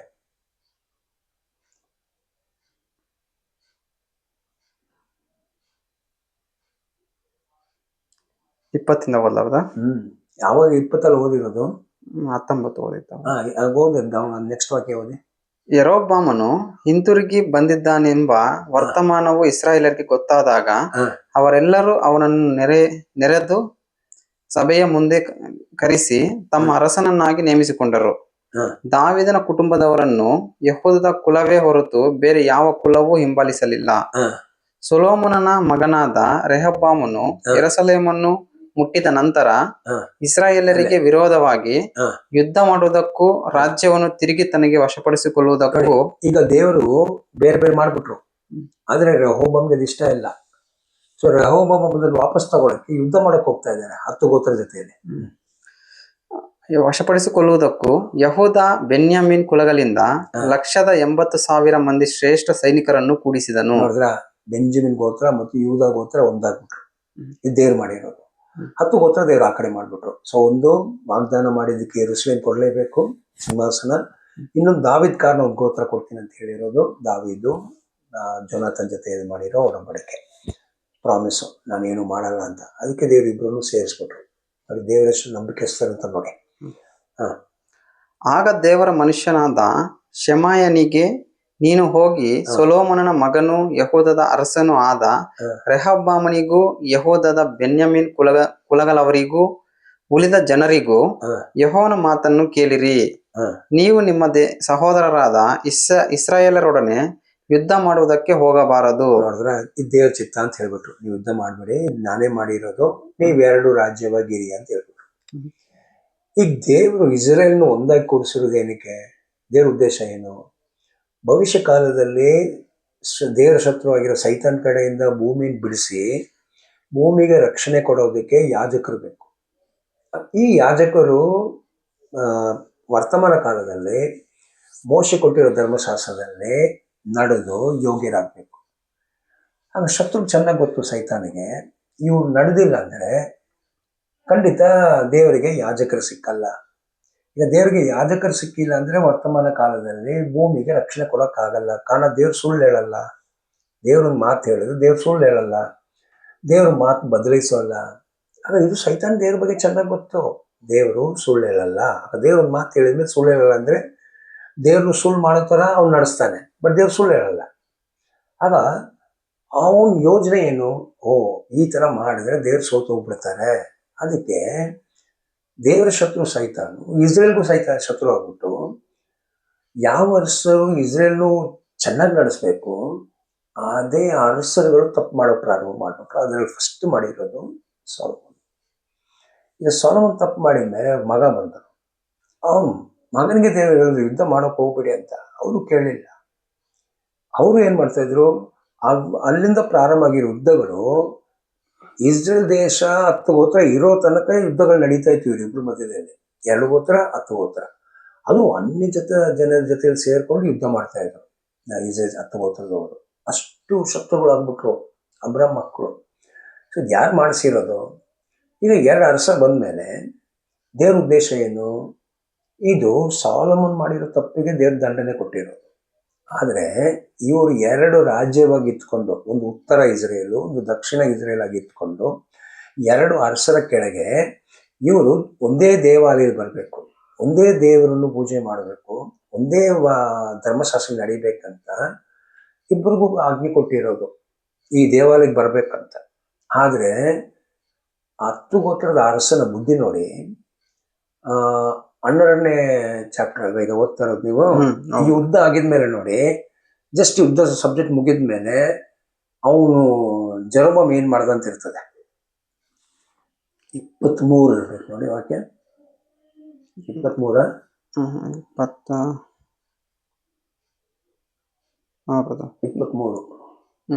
ಓದಿ. ಅದೇ, ನೀನು ಹೋಗಿ ಸೊಲೊಮೋನನ ಮಗನು ಯೆಹೂದದ ಅರಸನು. ನೆಕ್ಸ್ಟ್ ಒಂದು 2 ವಾಕ್ಯ ಬಿಡಿ. ಆಗ 25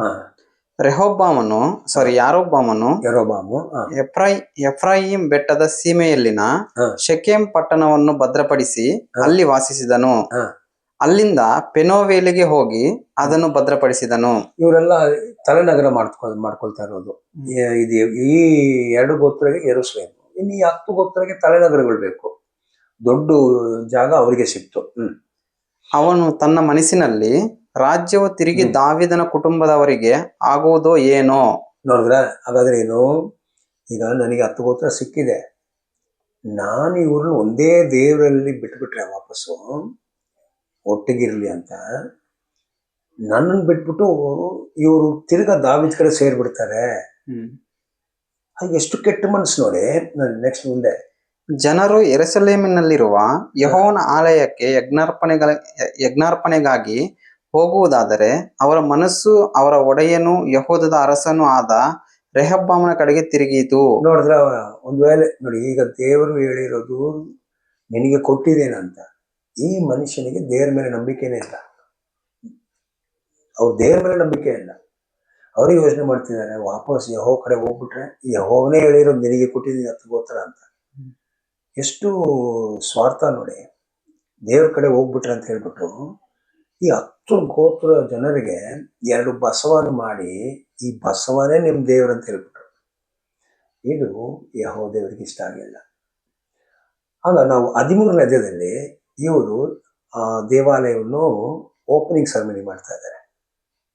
ಆವಾಗ ನೋಡಿ, ದೇವರು ಯೂದಾದಿಂದ ಒಂದು ಪ್ರವಾದಿಯನ್ನು ಕಳಿಸ್ಬಿಟ್ಟು ನೋಡಿ ಅವ್ರು ಏನ್ ಪ್ರವಾದನೆ ಮಾಡ್ತಾರಂತ. 13:1. ಹಾ, ಯಹೂದದ ದೇಶದವನಾದ ಒಬ್ಬ ದೇವರ ಮನುಷ್ಯನು ಯೆಹೋವನಿಂದ ಕಳುಹಿಸಲ್ಪಟ್ಟವನಾಗಿ ಬೆತೇಲಿಗೆ ಬಂದನು.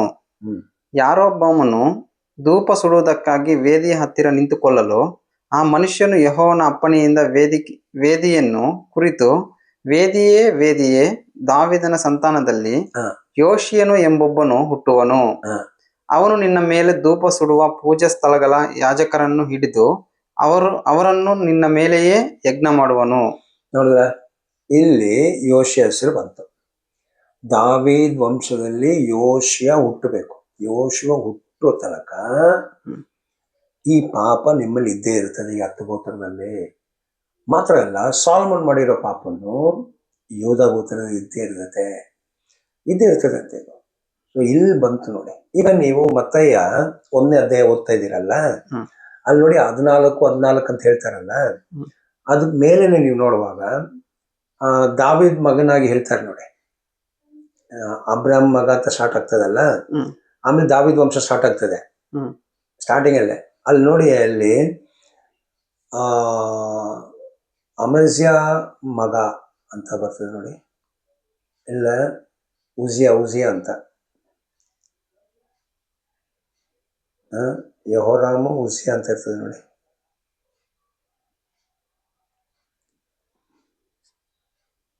ಈ 14 ಅಂತ ಹೇಳೋಕ್ ಮುಂಚೆನೆ 2ನೇ ವಾಕ್ಯ ಓದಿ ನೀವು. 2ನೇ ವಾಕ್ಯ. ಅಬ್ರಹಾಮನು ಇಸಾಕನನ್ನು ಪಡೆದನು.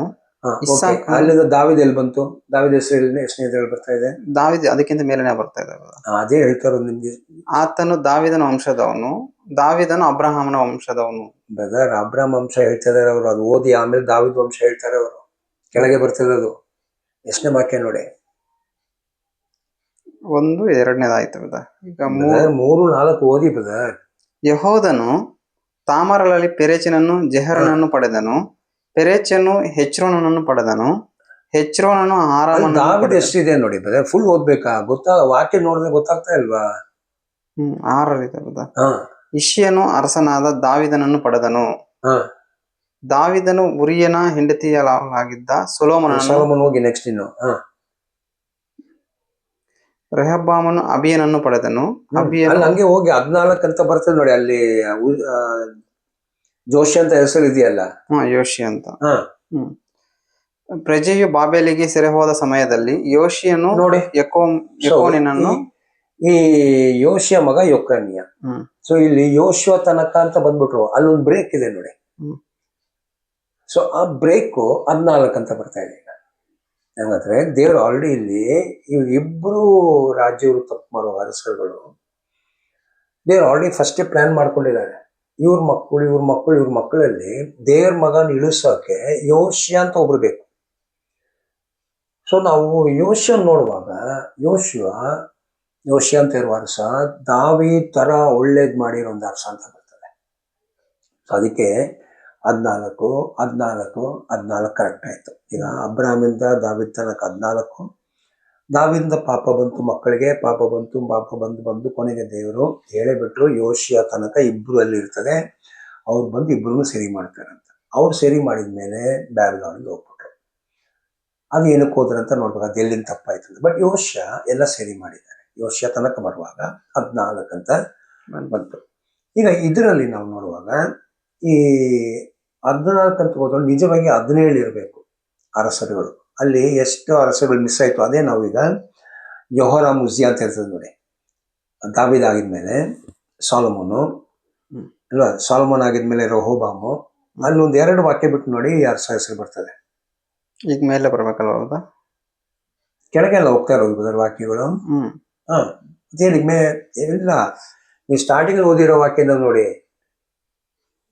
ದಾವೀದ ಆಗಿದ್ಮೇಲೆ ಸಾಲಮೋನ್ ಇದೆಯಲ್ಲ, ಸಾಲಮೋನ್ ಆಗಿದ್ಮೇಲೆ ರೆಹೋಬಾಮ್ ಇದೆಯಲ್ಲ, ಅದ್ ನೋಡಿ.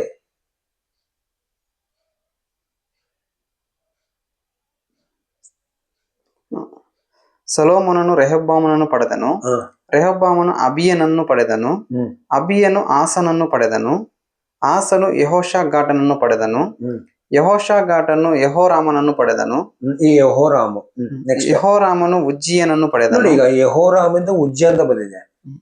ಇಲ್ಲಿ ಮಧ್ಯದಲ್ಲಿ ಅಹಸ್ಯ, ಯೋಹಾಷು, ಅಮೇಜಿಯಾ ಅಂತ 3 ಅರಸರುಗಳು ಹೋಗ್ಬಿಟ್ಟಿದ್ದಾರೆ. ಈಗ ನೋಡಿ 2 ಅರಸ 8:25 ಓದಿ ನೋಡಿ. ಇಲ್ಲಿ ಯೆಹೋರಾಮ್ ಮಗ ಉಜ್ಜಿಯ ಅಂತ ಬಂದಿರೋದು. 8:25. 2 ವರ್ಷ 8:25. ಹಾಬಾನನ ಮಗನು ಇಸ್ರಾಯೇಲರ ಅರಸನು ಆದ ಯೋರಾಮನ ಆಳಿಕೆಯ 12ನೇ ವರ್ಷದಲ್ಲಿ ಯೆಹೂದದ ಅರಸನಾದ ಯೆಹೋರಾಮನ ಮಗ ಅಹಜ್ಯನು ಅರಸನಾದನು. ಇಲ್ಲಿ ಇರೋದೇನು? ಯೆಹೋರಾಮ್ ಮಗ ಯಾರು? ಅಹಜ್ಯ. ಬಟ್ ಅಲ್ಲಿ ಬರ್ದಿರೋದೇನು ವಂಶದಲ್ಲಿ?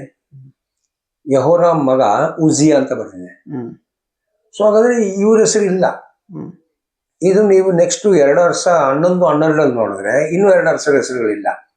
ಇವ್ರ ಮಕ್ಕಳು ಉಜ್ಜಿಯ, ಯೋವಾಷ್ ಮಕ್ಕಳು ಅಮೇಜಿಯಾ ಅಂತ 3 ಹೆಸರುಗಳಿಲ್ಲ ಇಲ್ಲಿ.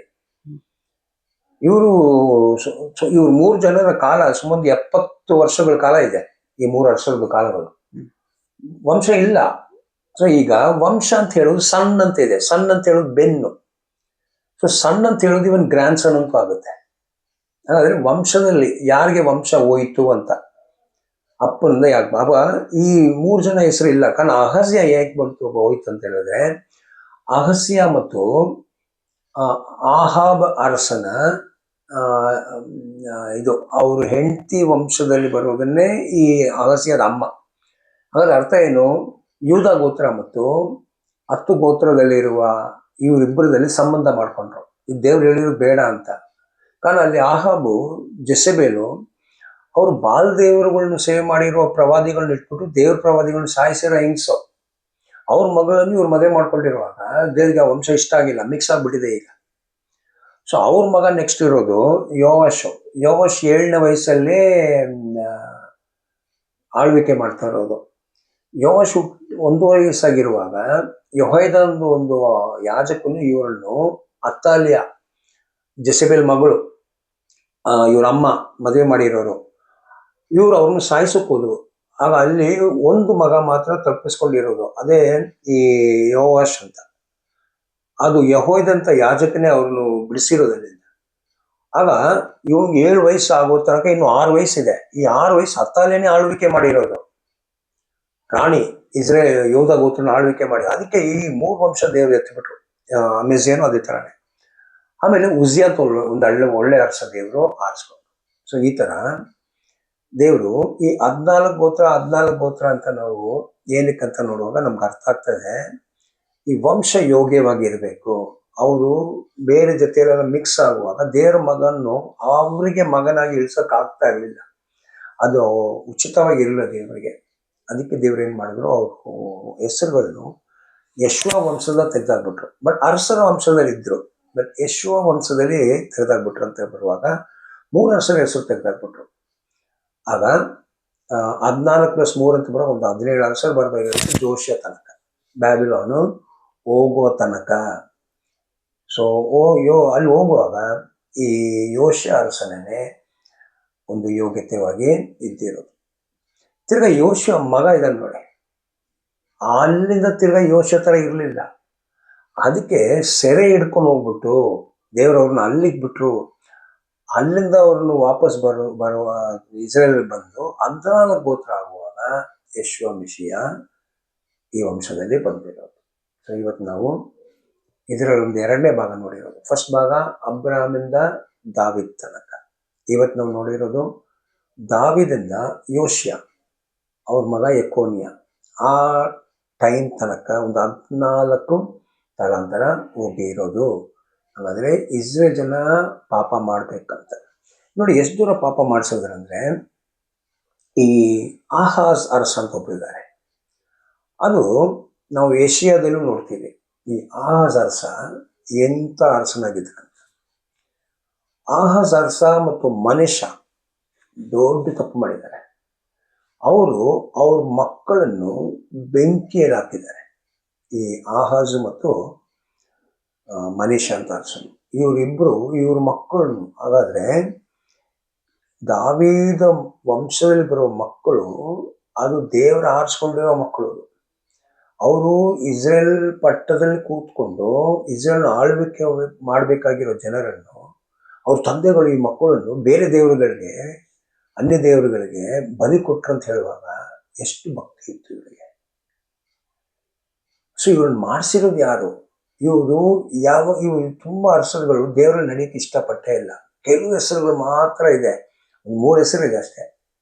ಒಂದು ಎಜಿಕೆ ಅರಸ, ಒಂದು ಯೋಷಿಯ ಅರಸ, ಒಂದು ದಾವಿದ ಅರಸ, ದೇವ್ರ ಚಿತ್ತದಲ್ಲಿ ನಡೆದಿರೋದು. ಇವ್ರು ಈಗ ಉಜ್ಜಿಯನ್ ನೋಡಿದ್ರೆ ತುಂಬಾ ಚೆನ್ನಾಗಿ ನಡೆದ್ರಂತೆ, ಕೊನೆಗೆ ನಡೆದಿಲ್ಲ, ಬಿಟ್ಟು ಹೋಗ್ಬಿಟ್ರು, ಕುಷ್ಠ ಬಂದ್ಬಿಡ್ತು. ಕೆಲವು ಅರಸರುಗಳೇನೆ ದೇವರಿಗೆ ಚಿತ್ತ ಮಾಡಿರೋದು. ಬೈಬಲ್ ಹೇಳೋದು ಒಂದು ದಾವಿದ್ ಬಿಟ್ಟು ಎಸ್ಕೆ ಅಂತ, ಆಮೇಲೆ ಎಸ್ಕೆ ಬಿಟ್ಟು ಯೋಷಿಯ, ಈ 3 ಹೆಸರು ದೇವರಿಗೆ ಪರಿಪೂರ್ಣವಾಗಿ ನಡೆದಿರಂತ ಇರೋದು. ಸೊ ಈ ಕಾಲದ ಮಧ್ಯದಲ್ಲಿ ಯೆಶಯ ಪ್ರವಾದಿ ಆಗುವಾಗ ಈ ಯೋತಾಮು, ಅವ್ರ ಮಗ ಆಹಾಸು, ಅವ್ರ ಮಗ ಎಸ್ಕಿಯ, ಅವ್ರ ಮಗ ಮನೆಷೆ, ಇವ್ರ ಕಾಲದಲ್ಲಿ ಯೆಶಯ ಪ್ರವಾದನೆ ಮಾಡಿರೋದು. ಸೊ ಆ ಕಾಲದಲ್ಲಿ ಈ ಆಹಾಜ್ ಅರಸ, ಆಹಾಬ್ 10 ಗೋತ್ರದಲ್ಲಿ ಆಹಾಜ್ ಅರಸ ಎಷ್ಟು ಅನ್ಯಾಯ ಮಾಡಿದ್ದಾರೆ ಅಂದ್ರೆ, ನಾವು ಅವ್ರಿಗೆ ಡೀಟೇಲು ಒಂದು 2 ಕಡೆ ಓದುವಾಗ ಗೊತ್ತಾಗ್ತದೆ ನಮಗೆ. ಸೊ ಫಸ್ಟ್ ನಾವು ನೋಡೋದು ಯೆಶಯ 7ನೇ ಅಧ್ಯಾಯದಲ್ಲಿ ಆಹಾಜು ಎಂಥ ಅರಸನಾಗಿದ್ದಾರಂತ. ಈಗ ಯೆಶಯ 7 ಆಹಾಜ್ ಬಗ್ಗೆ ನೋಡಿ ಎಂಥ ಅರಸ ಅಂತ, ಅವ್ರ ಕಾಲದ ದೇವರು ಏನ್ ಮಾಡಿದ್ರು ಅಂತ ಸ್ಟಾರ್ಟಿಂಗ್ ಅಲ್ಲ, ಸ್ಟಾರ್ಟಿಂಗ್ ಐತೆ, ಅದಕ್ಕೆಲ್ಲ ಪ್ರಶ್ನೆ ಹೇಳಲ್ಲ ನಾನು. ಯೋತಾಮನ ಮಗನು ಉಜ್ಜಿಯನ ಮೊಮ್ಮಗನು ಯೆಹೂದದ ಅರಸನು ಆದ ಆಹಾಜನ ಕಾಲದಲ್ಲಿ ಆರಾಮ್ಯರ ಅರಸನಾದ ರೆಚೀನ ರೆಮಲ್ಯನ ಮಗನು ಇಸ್ರಾಯೇಲರ ಅರಸನೂ ಆದ ಪೆಕಹ ಎಂಬವರು ಯೆರೂಸಲೇಮಿನ ಮೇಲೆ ದಂಡೆತ್ತಿ ಬಂದರು. ಅದನ್ನು ಜಯಿಸುವುದಕ್ಕೆ ಆಗಲಿಲ್ಲ. ಆರಾಮ್ಯರು ಎಫ್ರಾಯಿಮ್ಯರನ್ನು ಹೊಂದಿಕೊಂಡಿದ್ದಾರೆಂಬ ಸುದ್ದಿಯು ಅರಮನೆಗೆ ಮುಟ್ಟಿದಾಗ ಅರಸನ ಮನವೂ ಪ್ರಜೆಯ ಮನವೂ ಗಾಳಿಯಿಂದ ವನವೃಕ್ಷಗಳು ಅಲ್ಲಾಡುವಂತೆ ನಡುಗಿದವು. ಆಗ ಯೆಹೋವನು ಯೆಶಾಯನಿಗೆ ಹೀಗೆ ಹೇಳಿದನು, ಶೆಯಾರ್ ಯಶೂಬನೆಂಬ ನಿನ್ನ ಮಗನನ್ನು ಕರೆದುಕೊಂಡು ಹೋಗಿ ಮಡಿವಾಳರ ಹೊಲದ ಮೇಲೆ ಹೋಗುವ ರಾಜಮಾರ್ಗದಲ್ಲಿ ಮೇಲಿನ ಕೆರೆಯ ಕಾಲುವೆಯ ಕೊನೆಯ ಹತ್ತಿರ ಆಹಾಜನನ್ನು ಎದುರುಗೊಂಡು. ಈಗ ನೋಡಿ, ಆಹಾಜು 2 ಗೋತ್ರಕ್ಕೆ ಅರಸನು. ಈಗ ಆಹಾಜ್ಗೆ ವಿರೋಧವಾಗಿ 2 ರಾಜ್ಯಗಳು ಬಂದಿದೆ. ಒಂದು 10 ಗೋತ್ರವಾಗಿರೋ ಇಸ್ರೇಲ್, ಅವರಿಗೆ ಸಪೋರ್ಟ್ ಮಾಡ್ತಾ ಇರುವ ಸಿರಿಯಾ ದೇಶದವರು ಅಲ್ವಾ. ಇವರಿಬ್ರು ಸೇರ್ಕೊಂಡು ಈ 2 ಗೋತ್ರದಲ್ಲಿ ಇರುವ ಆಹಾಜಲ್ಲಿ ಯುದ್ಧ ಮಾಡಕ್ ಬರುವಾಗ ಇವರಿಗೆ ತುಂಬಾ ಭಯ ಆಯಿತು. ತುಂಬ ಭಯ ಆಗುವಾಗ ಆಹಾಜು ಹೆದರ್ಕೊಂಡು ಮಡಿವಾಳದಲ್ಲಿ ಅರಮನೆ ಬಿಟ್ಟು ಮಡಿವಾಳದಲ್ಲಿ ಕೂತಿದ್ದಾರೆ. ಆಗ ದೇವರು ಯೆಶಾಯನಿಗೆ ಹೇಳಿದ್ರು, ಯೆಶಯ ಪ್ರವಾದಿ, ನೀನು ಮಡಿವಾಳಕ್ಕೆ ಹೋಗು, ಅಲ್ಲಿದ್ದಾನೆ ಅರಸನು, ಅವ್ರಿಗೆ ಹೋಗಿ ಹೇಳು, ಹೆದರ್ಬೇಡ, ದೇವರು ನಿಮ್ಮ ಜೊತೆಯಲ್ಲಿದ್ದಾರೆ, ಈ 2 ರಾಜ್ಯಗಳು ನಿಮ್ಮನ್ನು ಏನು ಮಾಡೋಕ್ಕಾಗಲ್ಲ ಅಂತ. ಆಗ ಆಹಾಜು ಏನ್ ಹೇಳ್ತಾರೆ ನೋಡಿ, ಅವನಿಗೆ ಈ ಪ್ರಕಾರ ಹೇಳಬೇಕು, ಜಾಗರೂಕನಾಗಿ ಸುಮ್ಮನಿರು, ಭಯಪಡಬೇಡ. ರೆಚೀನ ಅಮರ್ಯರು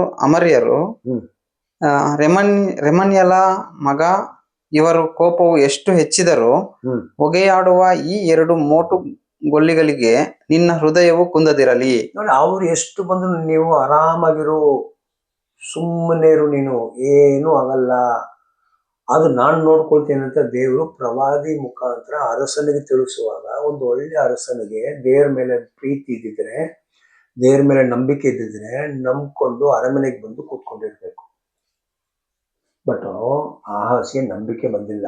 ನೋಡಿ ಏನ್ ಹೇಳ್ತಾ ಇದಾರೆ ಅವರು, ಆರಾಮಿಯರು ಎಫ್ರಾಯಿಮಿಯರು ರೆಮಲ್ಯನ ಮಗನು ನಿನ್ನ ವಿಷಯವಾಗಿ ದುರಾಲೋಚನೆ ಮಾಡಿ ಯೆಹೂದದ ಮೇಲೆ ದಂಡೆತ್ತಿ ಎದುರಿಸಿ ಒಳಗೆ ನುಗ್ಗಿಕೊಂಡು ಹೋಗಿ ಅದರಲ್ಲಿ ಟಾಬೇಲನ ಮಗನಿಗೆ ಪಟ್ಟ ಕಟ್ಟೋಣವೆಂದುಕೊಂಡಿದ್ದರಿಂದ ಕರ್ತನಾದ ಯೆಹೋವನು ಹೇಳುವುದೇನೆಂದರೆ ಇದು ನೆರವೇರದು. ನೋಡಿದ್ರ ಅವ್ರ ಯೋಜನೆಗಳು ನೆರವೇರಲ್ಲ, ಬಿಡಲ್ಲ ಅಂತ ದೇವರು. ಆಗುವುದೇ ಇಲ್ಲ. ಅರಾಮಿಗೆ ಶಿರಸ್ಸು ದಮಸ್ಕಕ್ಕೆ ಶಿರಸ್ಸು ರೆಚೀನಿನಷ್ಟೇ. ಎಫ್ರಾಯಿಮಿಗೆ ಶಿರಸ್ಸು ಸಮರ್ಯಕ್ಕೆ ಶಿರಸ್ಸು ರೆಮಲ್ಯನ ಮಗನೇ ತಾನೆ. ಇವರಿಬ್ರು ಅರಸರು ತಾನೆ, ಏನಕ್ಕಿದ್ದು ಭಯ ನಿನಗೆ ಅಂತ ದೇವ್ರು ಹೇಳ್ತಾರೆ. ಸಿಂಪಲ್, ಇವ್ರು 2 ರಾಜ್ಯಗಳು, 2 ಅರಸರುಗಳು. 10 ಗೋತ್ರಕ್ಕೆ ಒಬ್ರು, ಸಿರಿಯ ದೇಶಕ್ಕೆ ಒಬ್ರು. ಅದು ತಲಸ್ಥಾನ ದಮಸ್ಕಸ್ಸು, ಇದು ತಲನಗರ ಸಮರ್ಯ. ಏನಕ್ಕೆ ಎದುರುತ್ತಾ ಇದೆಯಾ ಅಂತ ದೇವರು ಪ್ರವಾದಿ ಮುಖಾಂತರ ಕೇಳ್ತಾ ಇರೋದು. 65 ವರ್ಷಗಳೊಳಗೆ ಎಫ್ರಾಯಿಮ್ಯರು ಭಂಗಪಟ್ಟು ಜನಾಂಗವೆನಿಸಿಕೊಳ್ಳುವರು. ನೋಡಿದ್ರೆ ಇನ್ನೊಂದು 65 ವರ್ಷ ಕೊಡ್ತಾ ಇದ್ದೀನಿ ನಾನು. ಈ 65 ವರ್ಷದಲ್ಲಿ ನಿನ್ ಶತ್ರುವಾಗಿರುವ ಎಫ್ರಾಯಿಮ್, ಅರ್ಥ ಏನು? ಇಸ್ರೇಲ್ 10 ಗೋತ್ರದವರು. ಸಮರ್ಯ ಊರು ಇರಲ್ಲ, 10 ಗೋತ್ರ ಇರಲ್ಲ, ನಾಶ ಮಾಡ್ಬಿಡ್ತೀನಿ ಅಂತ ಹೇಳಿದ್ರು ದೇವರು ಆಹಾಜ್ಗೆ. ಈ ಶತ್ರುಗಳು ಇರಲ್ಲ, ನೀನು ನಂಬು ಅಂತ. ನೆಕ್ಸ್ಟ್, ನಿಮಗೆ ನಂಬಿಕೆಯು ಸ್ಥಿರವಿಲ್ಲದಿದ್ದರೆ ನಿಮಗೆ ಸ್ಥಿರತೆಯೇ ಇಲ್ಲ ಎಂಬುದೇ. ಮತ್ತೆ ಯೆಹೋವನು ಆಹಾಜನಿಗೆ, ನಿನ್ನ ದೇವರಾದ ಯೆಹೋವನಿಂದ ಒಂದು ಗುರುತನ್ನು ಕೇಳಿಕೋ. ಆಗ ಆಹಾಜ್ಗೆ ನಂಬಿಕೆ ಬರ್ತಾ ಇಲ್ಲ. ಪ್ರವಾದಿ ಹೇಳಿರೋದು ಏನು ಮಾಡಕ್ಕಾಗಲ್ಲ, ಅಷ್ಟು ದೊಡ್ಡ ರಾಜ್ಯಗಳು, ಈ ಯೆಹೋವ ಏನು ಮಾಡಕ್ಕಾಗಲ್ಲ ಅಂತ ನಂಬಿಕೆನೇ ಇಲ್ಲ ಅವ್ರಿಗೆ ದೇವ್ರ ಮೇಲೆ. ನೋಡಿ, ಆಗ ಪ್ರವಾದಿ ಹೇಳ್ತಿದೆ, ಸರಿ ಆಹಾಜು, ನಾನು ಹೇಳೋ ಮಾತು ನಿಜ, ನಾನು ದೇವ್ರ ಕಡೆಯಿಂದನೇ ಬಂದಿರೋದು. ಬೇಕಾದ್ರೆ ನೀನ್ ಏನ್ ಮಾಡು, ಕೇಳು. ನೀನು ಆಕಾಶದಲ್ಲಿ ಕೇಳು, ಭೂಮಿಯಲ್ಲಿ ಕೇಳು, ಪಾತಾಳದಲ್ಲಿ ಕೇಳು, ಏನಾದ್ರೂ ಗುರುತು. ನಾನ್ ನಿನಗೆ ಹೇಳೋದು ನಿಜ ಅಂತ ಹೇಳಕ್ಕೆ, ತೋರೋಕೆ ದೇವ್ರದು ನಿನಗೆ ಮಾಡ್ಕೊಡ್ತಾರೆ, ತೋರಿಸ್ತಾರೆ. ಏನ್ ಬೇಕಾದ್ರೂ ಕೇಳು ಅಂತ. ಆಗ ನಿಜವಾಗಿರೋ ಆಹಾಸ ಏನ್ ಮಾಡಿರ್ಬೇಕು? ಸರಿ, ನೀನ್ ಹೇಳೋ ಮಾತು ನಿಜ ಆದ್ರೆ ಸೂರ್ಯ ಕತ್ತಲಾಗ್ಲಿ, ಇಲ್ಲ ಇವತ್ತು ಸೂರ್ಯ ಆ ಕಡೆ ಹೋಗ್ಬಿಡ್ಲಿ, ಈ ಕಡೆ ಹೋಗ್ಬಿಡ್ಲಿ, ಇಲ್ಲ ಒಂದು ಗಿಡ ಬಿದ್ದೋಗ್ಬಿಡ್ಲಿ, ಇಲ್ಲ ಏನೋ ಒಂದು ಬೆಟ್ಟ ಆ ಕಡೆ ಈ ಕಡೆ ಹೋಗ್ಲಿ, ಏನೋ ಒಂದು ಕೇಳಿರ್ಬೇಕು ಗುರುತು. ನೋಡಿ ಅವ್ರು ಏನು ಉತ್ತರ ಕೊಡ್ತಾ ಇದ್ದಾರೆ. ಅದು ಪಾತಾಳದಷ್ಟು ಆಳದಲ್ಲಿದ್ದರೂ ಮೇಲನ ಲೋಕದಷ್ಟು ಎತ್ತರದಲ್ಲಿದ್ದರೂ ಕೇಳಿಕೋ ಎಂದು ಹೇಳಿದನು. ಆಗ ಆಹಾಜನು, ನಾನು ಕೇಳಿಕೊಳ್ಳುವುದೇ ಇಲ್ಲ. ನೋಡಿ, ನಾನು ಕೇಳ್ಕೊಳ್ಳೋದಿಲ್ಲ ಅಂತೆ, ಯೆಹೋವನನ್ನು ಪರೀಕ್ಷಿಸುವುದಿಲ್ಲ ಅಂದನು. ನೋಡಿ, ಇದು ಪರಿಹಾಸ ಮಾಡೋದು, ನಾನು ಅವ್ರನ್ನ ಪರೀಕ್ಷೆ ಮಾಡಲ್ಲ ಅಂತ. ಇದು ಕೆಲವರು ಓದ್ಬಿಟ್ಟು ತಿಳ್ಕೊಳ್ಳೋದು ತುಂಬಾ ಭಕ್ತಿ ಅಂತೆ ಆಹಾಜ್ಗೆ. ಇಲ್ಲ, ಆಹಾಜ್ಗೆ ಭಕ್ತಿ ಇಲ್ಲ. ಈ ಆಹಾಜ್ ಭಕ್ತಿ ಬಗ್ಗೆ ಏನ್ ಮಾಡೋಣ ನಾವು? 2 ಅರಸದಲ್ಲಿ ಇವು ಇದೇ ವಿಷಯ ಬರೆದಿದ್ದಾರೆ. ಇದು ಪ್ರವಾದನೆ ಪುಸ್ತಕದಲ್ಲಿ ಇರೋದು. ಬಟ್ ಇವರು ಅರಸರ ರೆಕಾರ್ಡಲ್ಲಿ ಈ ಅರಸ ಎಂತ ವ್ಯಕ್ತಿ ಅಂತ ಅದು ಕ್ಲೀನ್ ಆಗಿದೆ. ಸೊ ನೋಡಿ, ಆಗ 2 ಅರಸ 16 2 ಓದಿ.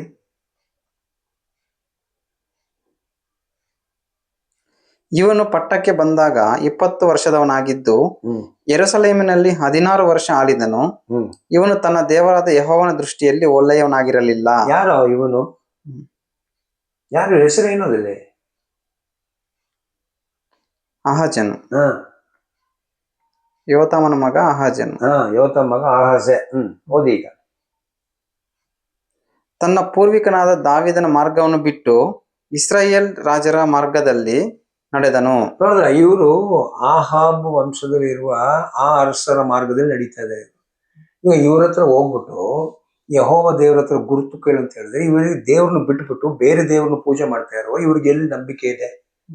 ಇವ್ರು ಯಾಕೆ ಹೇಳಿದ್ರು ದೇವ್ರನ್ನ ಪರೀಕ್ಷೆ ಮಾಡಲ್ಲ ಅಂತ? ಕಾರಣ ದೇವ್ರ ಮೇಲೆ ನಂಬಿಕೆ ಇಲ್ಲ, ಅದಕ್ಕೆ ಪರೀಕ್ಷೆ ಮಾಡಲ್ಲ ಅಂತ ಹೇಳಿರೋದು, ಪರಿಹಾಸ ಮಾಡ್ತಾ ಇರೋದು. ನಿಮ್ ದೇವ್ರದ ಏನೂ ಆಗಲ್ಲ ಯೆಶಯ್ಯ, ನಿಮ್ ದೇವರಿಂದ ಏನೂ ಆಗಲ್ಲ. ನೋಡಿ, ಇನ್ನೂ ಓದಿ ಗೊತ್ತಾಗ್ತದೆ ಇದೇ ವಿಷಯ ಅಲ್ಲಿ ಏನಿದೆ ಅಂತ. ಇದಲ್ಲದೆ ಯೆಹೋವನು ಇಸ್ರಾಯೇಲರ ಎದುರಿನಿಂದ ಓಡಿಸಿ ಬಿಟ್ಟ ಜನಾಂಗಗಳ ಹೇಸಿಗೆ ಕೆಲಸಗಳನ್ನು ಅನುಸರಿಸಿ ತನ್ನ ಮಗನನ್ನು ಆಹುತಿ ಕೊಟ್ಟನು. ನೋಡಿ, ತನ್ನ ಮಗನನ್ನು ಆಹುತಿ ಕೊಟ್ಟಿದ್ದಾರೆ ಆಹಾಜು.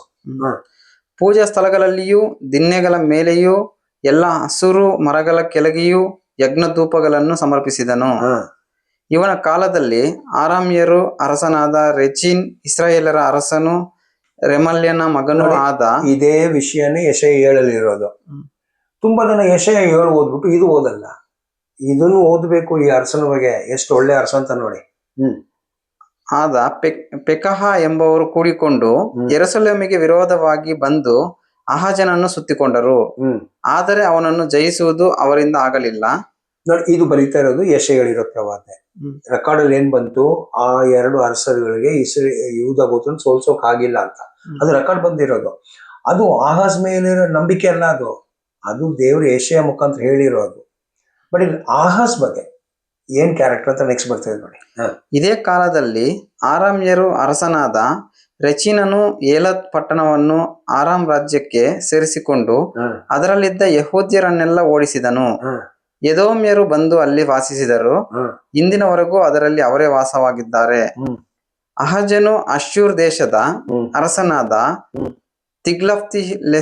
ತಿಗ್ಲಫ್ತಿಲೆಸರನು ಬಳಿಗೆ ದೂತರನ್ನು ಕಳುಹಿಸಿ ಅವನಿಗೆ, ನಾನು ನಿನ್ನ ದಾಸನು ಮಗನೂ ಆಗಿದ್ದೇನೆ. ನೋಡಿದ್ರ, ಅಸಿರಿಯಾ ಊರಲ್ಲಿರುವ, ಸಿರಿಯಾ ಅಲ್ಲ, ಅಸಿರಿಯಾ ಬೇರೆ ಸಿರಿಯಾ ಬೇರೆ. ಸಿರಿಯಾಗೆ ತಲಸ್ಥಾನ ದಮಸ್ಕಸ್ಸು.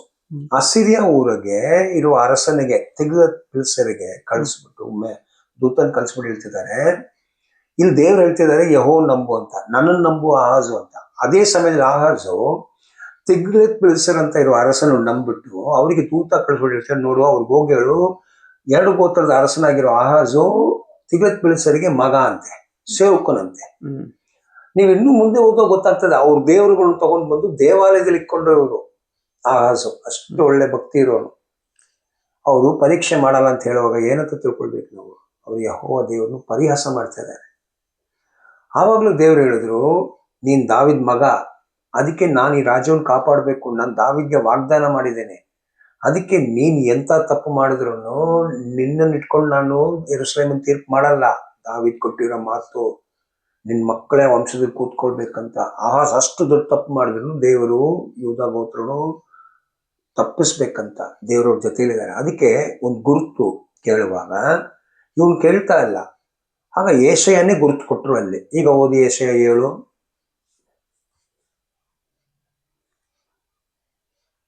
11 12 13 ಅಲ್ವಾ?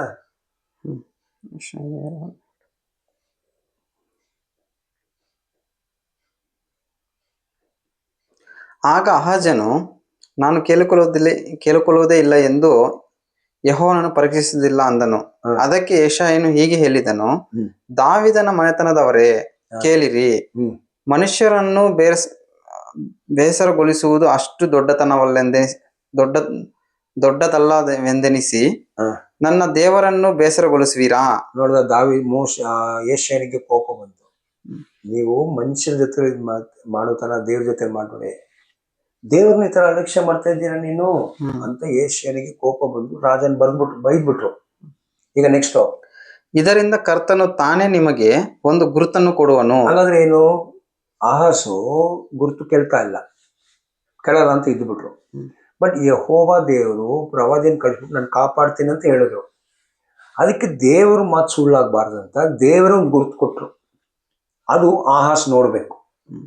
ಅದೇನ್ ಗುರುತು ನೋಡಿ, ಇಗೋ, ಒಬ್ಬ ಕನ್ನಿಕೆಯು ಗರ್ಭಿಣಿಯಾಗಿ ಮಗನನ್ನು ಹಡೆದು ಅವನಿಗೆ ಇಮ್ಮಾನುವೇಲ್ ಎಂದು ಹೆಸರಿಡುವಳು. ನೋಡಿ, ಈ ಕನ್ನಿಗೆ ಇದು ಆಹಾಸ್ ಕಾಲದಲ್ಲಿ ಹುಟ್ಟಬೇಕಾಗಿರೋದು.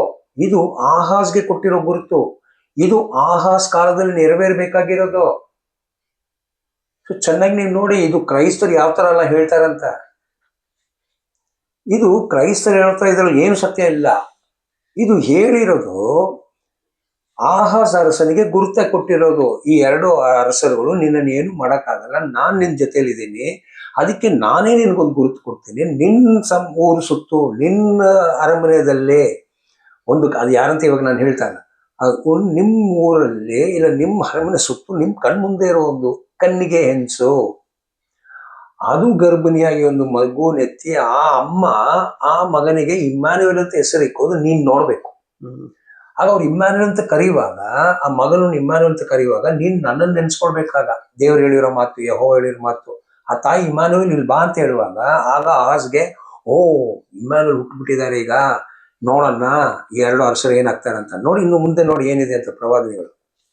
ಅವನು ಕೆಟ್ಟದ್ದು ಬೇಡ ಒಳ್ಳೆಯದು ಬೇಕು ಅನ್ನುವಷ್ಟು ಬಲ್ಲವನಾಗುವಾಗ ಮೊಸರನ್ನು ಜೇನುತುಪ್ಪವನ್ನು ತಿನ್ನುವನು. ನೋಡಿ, ಹಾಗಾದ್ರೆ ಏನು, ಒಂದು ಒಳ್ಳೆ ವಯಸ್ಸು, ಒಂದು ತಪ್ಪು ಏನು, ಒಂದು 12 ವಯಸ್ಸು ಇರಲಿ, ಈ ವಯಸ್ಸು ಬರೋ ತನಕ ಮೊಸರು ಮತ್ತು ತುಪ್ಪ ಈ ಇಮ್ಯಾನ್ಯುವಲ್ ತಿನ್ಬೇಕು. ಈ ಇಮ್ಯಾನ್ಯುವಲ್ ಬೇರೆ ಏನು ತಿನ್ನೋಕೆ ಹೋಗಲ್ಲ ಅಂತೆ. ಒಳ್ಳೆ ಊಟ ತಿನ್ಕೊಂಡು ಒಳ್ಳೇದೇನು ಕೆಟ್ಟದೇನಂತ ಅರ್ಥ ಮಾಡೋ ತನಕ ಮೊಸರು ಮತ್ತು ತುಪ್ಪ ತಿಂತಾರಂತೆ. ಆ ಮಗುವು ಕೆಟ್ಟದ್ದು ಬೇಡ ಒಳ್ಳೆಯದು ಬೇಕು ಅನ್ನುವಷ್ಟು ಬಲ್ಲವನಾಗುವುದರೊಳಗೆ ಹ. ಯಾವ ಇಬ್ಬರು ರಾಜರಿಗೆ ನೀನು ಹೆದರಿ ನಡುಗುತ್ತೀಯೋ ಹ. ಅವರ ದೇಶವು ನಿರ್ಜನವಾಗುವುದು. ನೋಡ, ಈ ಪ್ರವಾದನೆ 700 ವರ್ಷ ನಂತರ ನೆರವೇರ್ಬೇಕಾ? ಇಲ್ಲ, ದೇವ್ರನ್ನ ಏನಂತ ತಿಳ್ಕೊಂಡಿದೀವಿ ನಾವು? ಇದು ಕ್ರೈಸ್ತರು ಏನಂತ ಹೇಳ್ತಾರೆ? ಎಷ್ಟು ದೊಡ್ಡ ಸುಳ್ಳು ಹೇಳ್ತಿದ್ರೆ ಗೊತ್ತಾ? ಇಲ್ಲದ ವಾಕ್ಯ ಎಲ್ಲ ಪ್ರವಾದನೆ ಅಂತ ಜೋಡಿಸ್ಬಿಡ್ತಾರೆ ಕ್ರೈಸ್ತರು. ಇದು ದೇವರು ಪ್ರಿಯ ಕ್ರೈಸ್ತರುಗಳೇ, ಚೆನ್ನಾಗಿ ನೋಡಿ. ಇದು ದೇವರದು ಏಷಿಯ ಮುಖಾಂತರ ಒಂದು ಏಷಿಯನ್ ಕಳಿಸ್ಬಿಟ್ಟು ಹೋಗಿ ಆಹಾಜ್ಗೆ ಹೇಳು, 2 ಅರಸರು ಬರ್ತಾ ಇದ್ದಾರೆ ನೀನನ್ನು ಸೋಲ್ಸೋಕೆ, ಯುದ್ಧ ಮಾಡಕ್ಕೆ. ನೀನು ಹೆದರ್ಕೊಂಡು ಹೋಗಿ ಮಡಿವಾಳದಲ್ಲಿ ಕೂತ್ಕೊಂಡಿದ್ಯಲ್ಲ, ಅವ್ರು ನಿನ್ನ ಹತ್ರನೂ ಬರಲ್ಲ. ನಾನಿದ್ದೀನಿ ಯೆಹೋವ ಅಂತ ಹೇಳ್ಬಿಟ್ಟು ನೀನು ವಾಪಸ್ ಅರಮನೆಗೆ ಬಾ ಅಂತ ಹೇಳುವಾಗ ಬಂದಿಲ್ಲ, ನಾನು ಕೇಳಲ್ಲ ಅಂತ ತಿಗ್ಲತ್ ಪಿಲ್ಸರಿಗೆ ದೂತ ಕಳಿಸ್ಬಿಟ್ಟು ನಾನು ಅವನಿಗೆ ಸೇವಕ, ನಾನು ಅವನಿಗೆ ಮಗ ಅಂತ ಮಾತು ಕೊಟ್ಬಿಟ್ಟಿದ್ದಾರೆ. ಆಗ ದೇವರು, ಸರಿ, ತಿಗ್ಲತ್ ಪಿಲ್ಸರ್ ಏನು ಮಾಡಲ್ಲ ನಿಮಗೆ, ನಾನೇ ಮಾಡ್ತೀನಿ, ನಾನೇ ನಿಮ್ಗೊಂದು ಗುರುತು ಕೊಡ್ತೀನಿ. ಒಂದು ಕಣ್ಣಿಗೆ ಒಂದು ಮಗು ನೆತ್ತಿ, ಆ ಮಗುಗೆ ಇಮ್ಯಾನ್ಯುಲ್ ಅಂತ ಹೆಸರಿಕ್ಕೆ, ಆ ಇಮ್ಯಾನ್ಯುಲ್ ಬೆಳೆದು ಒಳ್ಳೇದು ಕೆಟ್ಟ, ಹಾಗಾದ್ರೆ ಅವ್ರ ಮುಂದೆ ಬೆಳೆದಿರಬೇಕು. 700 ವರ್ಷದಲ್ಲಿ ಬೆಳೆದಿಲ್ವಾ? ಬೆಳೆದು ಒಳ್ಳೇದು ಕೆಟ್ಟದ್ದು ಏನಂತ ತಿಳ್ಕೊಂಡು ಯಾವ ಕೆಟ್ಟದ್ದು ಮಾಡಲ್ಲ ಅಂತ ಮಗ. ತುಂಬಾ ಒಂದು ಸಾಕ್ಷಿ ಅದು. ಅವ್ರಿಗೆಲ್ಲ ನೋಡಕ್ಕೆ ಒಂದು ಒಳ್ಳೆ ಮಗ. ಅವರು ನೋಡ್ಬಿಟ್ಟು ಅವನು ತಪ್ಪು ಮಾಡೋಕ್ ಮುಂಚೆ, ಅರ್ಥ 12 ವಯಸ್ಸು ಅಂತ ತಿಳ್ಕೊಳ್ಳಿ, ಅದ್ರೊಳಗೆ 2 ಅರಸರು ಇರಲ್ಲ ಅಂತ ದೇವ್ರು ಹೇಳ್ಬಿಟ್ರೆ ಅಲ್ಲಿ. ನೀವು ಇನ್ನೂ ಚೆನ್ನಾಗಿ 7 ಅದೆಲ್ಲ ಪೂರ್ತಿ ಓದ್ ನೋಡಿ, 8, 9, 10 ಇದೆ ಇದು. ಸೊ ನಮ್ಮ ಕ್ರೈಸ್ತರು ಇದನ್ನು ಯಾವ ಥರ ಎಲ್ಲ ಅರ್ಥ ಹೇಳ್ತಾರೆ ನೋಡಿ. ಇದು ಆಹಾಸ್ಗೆ ಹೇಳಿರೋ ಪ್ರವಾದನೆ, ಇದು ಆಹಾಸ್ ಕಾಲದಲ್ಲಿ ನೆರವೇರಿತು. ಇದು ಆಹಾಸ್ ನೋಡ್ಬೇಕಾಗಿರೋದು, ಆಹಾಸ್ಗೆ ಕೊಟ್ಟಿರೋ ಗುರುತು ಅಂದ್ರೆ ನಮ್ಮ ಕಣ್ಮುಂದೆ ನಡೀತಾ ಇರೋದು, ನೋಡೋದು. ಸೊ ಆ ಥರ ಕೆಟ್ಟ ಅರಸನಾದ್ರೂ ಯೋಷಿಯ ಅಂತ ಅರಸ ಹುಟ್ಟೋ ತನಕ ದೇವ್ರವ್ರನ್ನ ನಡೆಸ್ಕೊಂಡೇ ಬಂದರು. ಇವರು ಮಕ್ಕಳನ್ನ ಆಹುತಿ ಕೊಟ್ಟರು. ಅದೇ ಥರ ಮನುಷ್ಯನು ಅದೇ ಥರ ಮಾಡಬೇಕು. ಅವ್ರ ಮಗನು ಆಹುತಿ ಕೊಟ್ಟರು. ದೇವ್ರು ಆಲ್ರೆಡಿ ಒಂದು ಪ್ರಮಾಣ ಕೊಟ್ಟಿದ್ರು, ಇವ್ರು ತಪ್ಪಾಗುವಾಗಲೇ ದಾವೀದಿಗೆ ಹುಟ್ಟೋ ಒಂದು ಮಗ ಯೋಷಿಯ ಹುಟ್ಟೋ ತನಕ ದೇವ್ರಿಗೆ ರಾಜ್ಯವನ್ನು ಕೈ ಬಿಡಲ್ಲ, ದೇವ್ರ ಯೂದ ಗೋತ್ರವನ್ನು ಕೈ ಬಿಡಲ್ಲ. ಯೋಷಿಯ ಹುಟ್ಟೋ ತನಕ, ಯೋಷಿಯ ಯೋಗ್ಯತೆ ಬಂದ ಮೇಲೆ ಯೋಷಿಗೆ ಹುಟ್ಟುವ ಮಕ್ಕಳು ಚೆನ್ನಾಗಿದ್ದಿದ್ರೆ ದೇವ್ರ ಕೈ ಬಿಟ್ಟಿರಲ್ಲ. ಆದರೆ ಅವ್ರ ಮಕ್ಕಳು ತಪ್ಪು ಮಾಡಿದ್ದಕ್ಕೆ ದೇವರು ಅವರು ಸೆರೆ ಹಿಡ್ಕೊಂಡು ಹೋಗೋಕೆ ನೆಬೂಕದ್ನೆಚ್ಚರ್ ಕೈಗೆ ಬಿಟ್ಬಿಟ್ರು. ಇದರಲ್ಲಿ ಏನು ಚಿತ್ತ ಇದೆ, ಈ 14 ಗೋತ್ರದಲ್ಲಿ ಏನಾಯಿತು ಅಂತ ನಾವು ಮುಂದಿನ ತರಗತಿಯಲ್ಲಿ ತಿಳ್ಕೊಳ್ಳೋಣ. ಇಷ್ಟು ಸಮಯ ಕೇಳಿರುವ ಪ್ರಿಯ ಜನರೇ, ನಿಮ್ಮೆಲ್ಲರಿಗೂ ನನ್ನ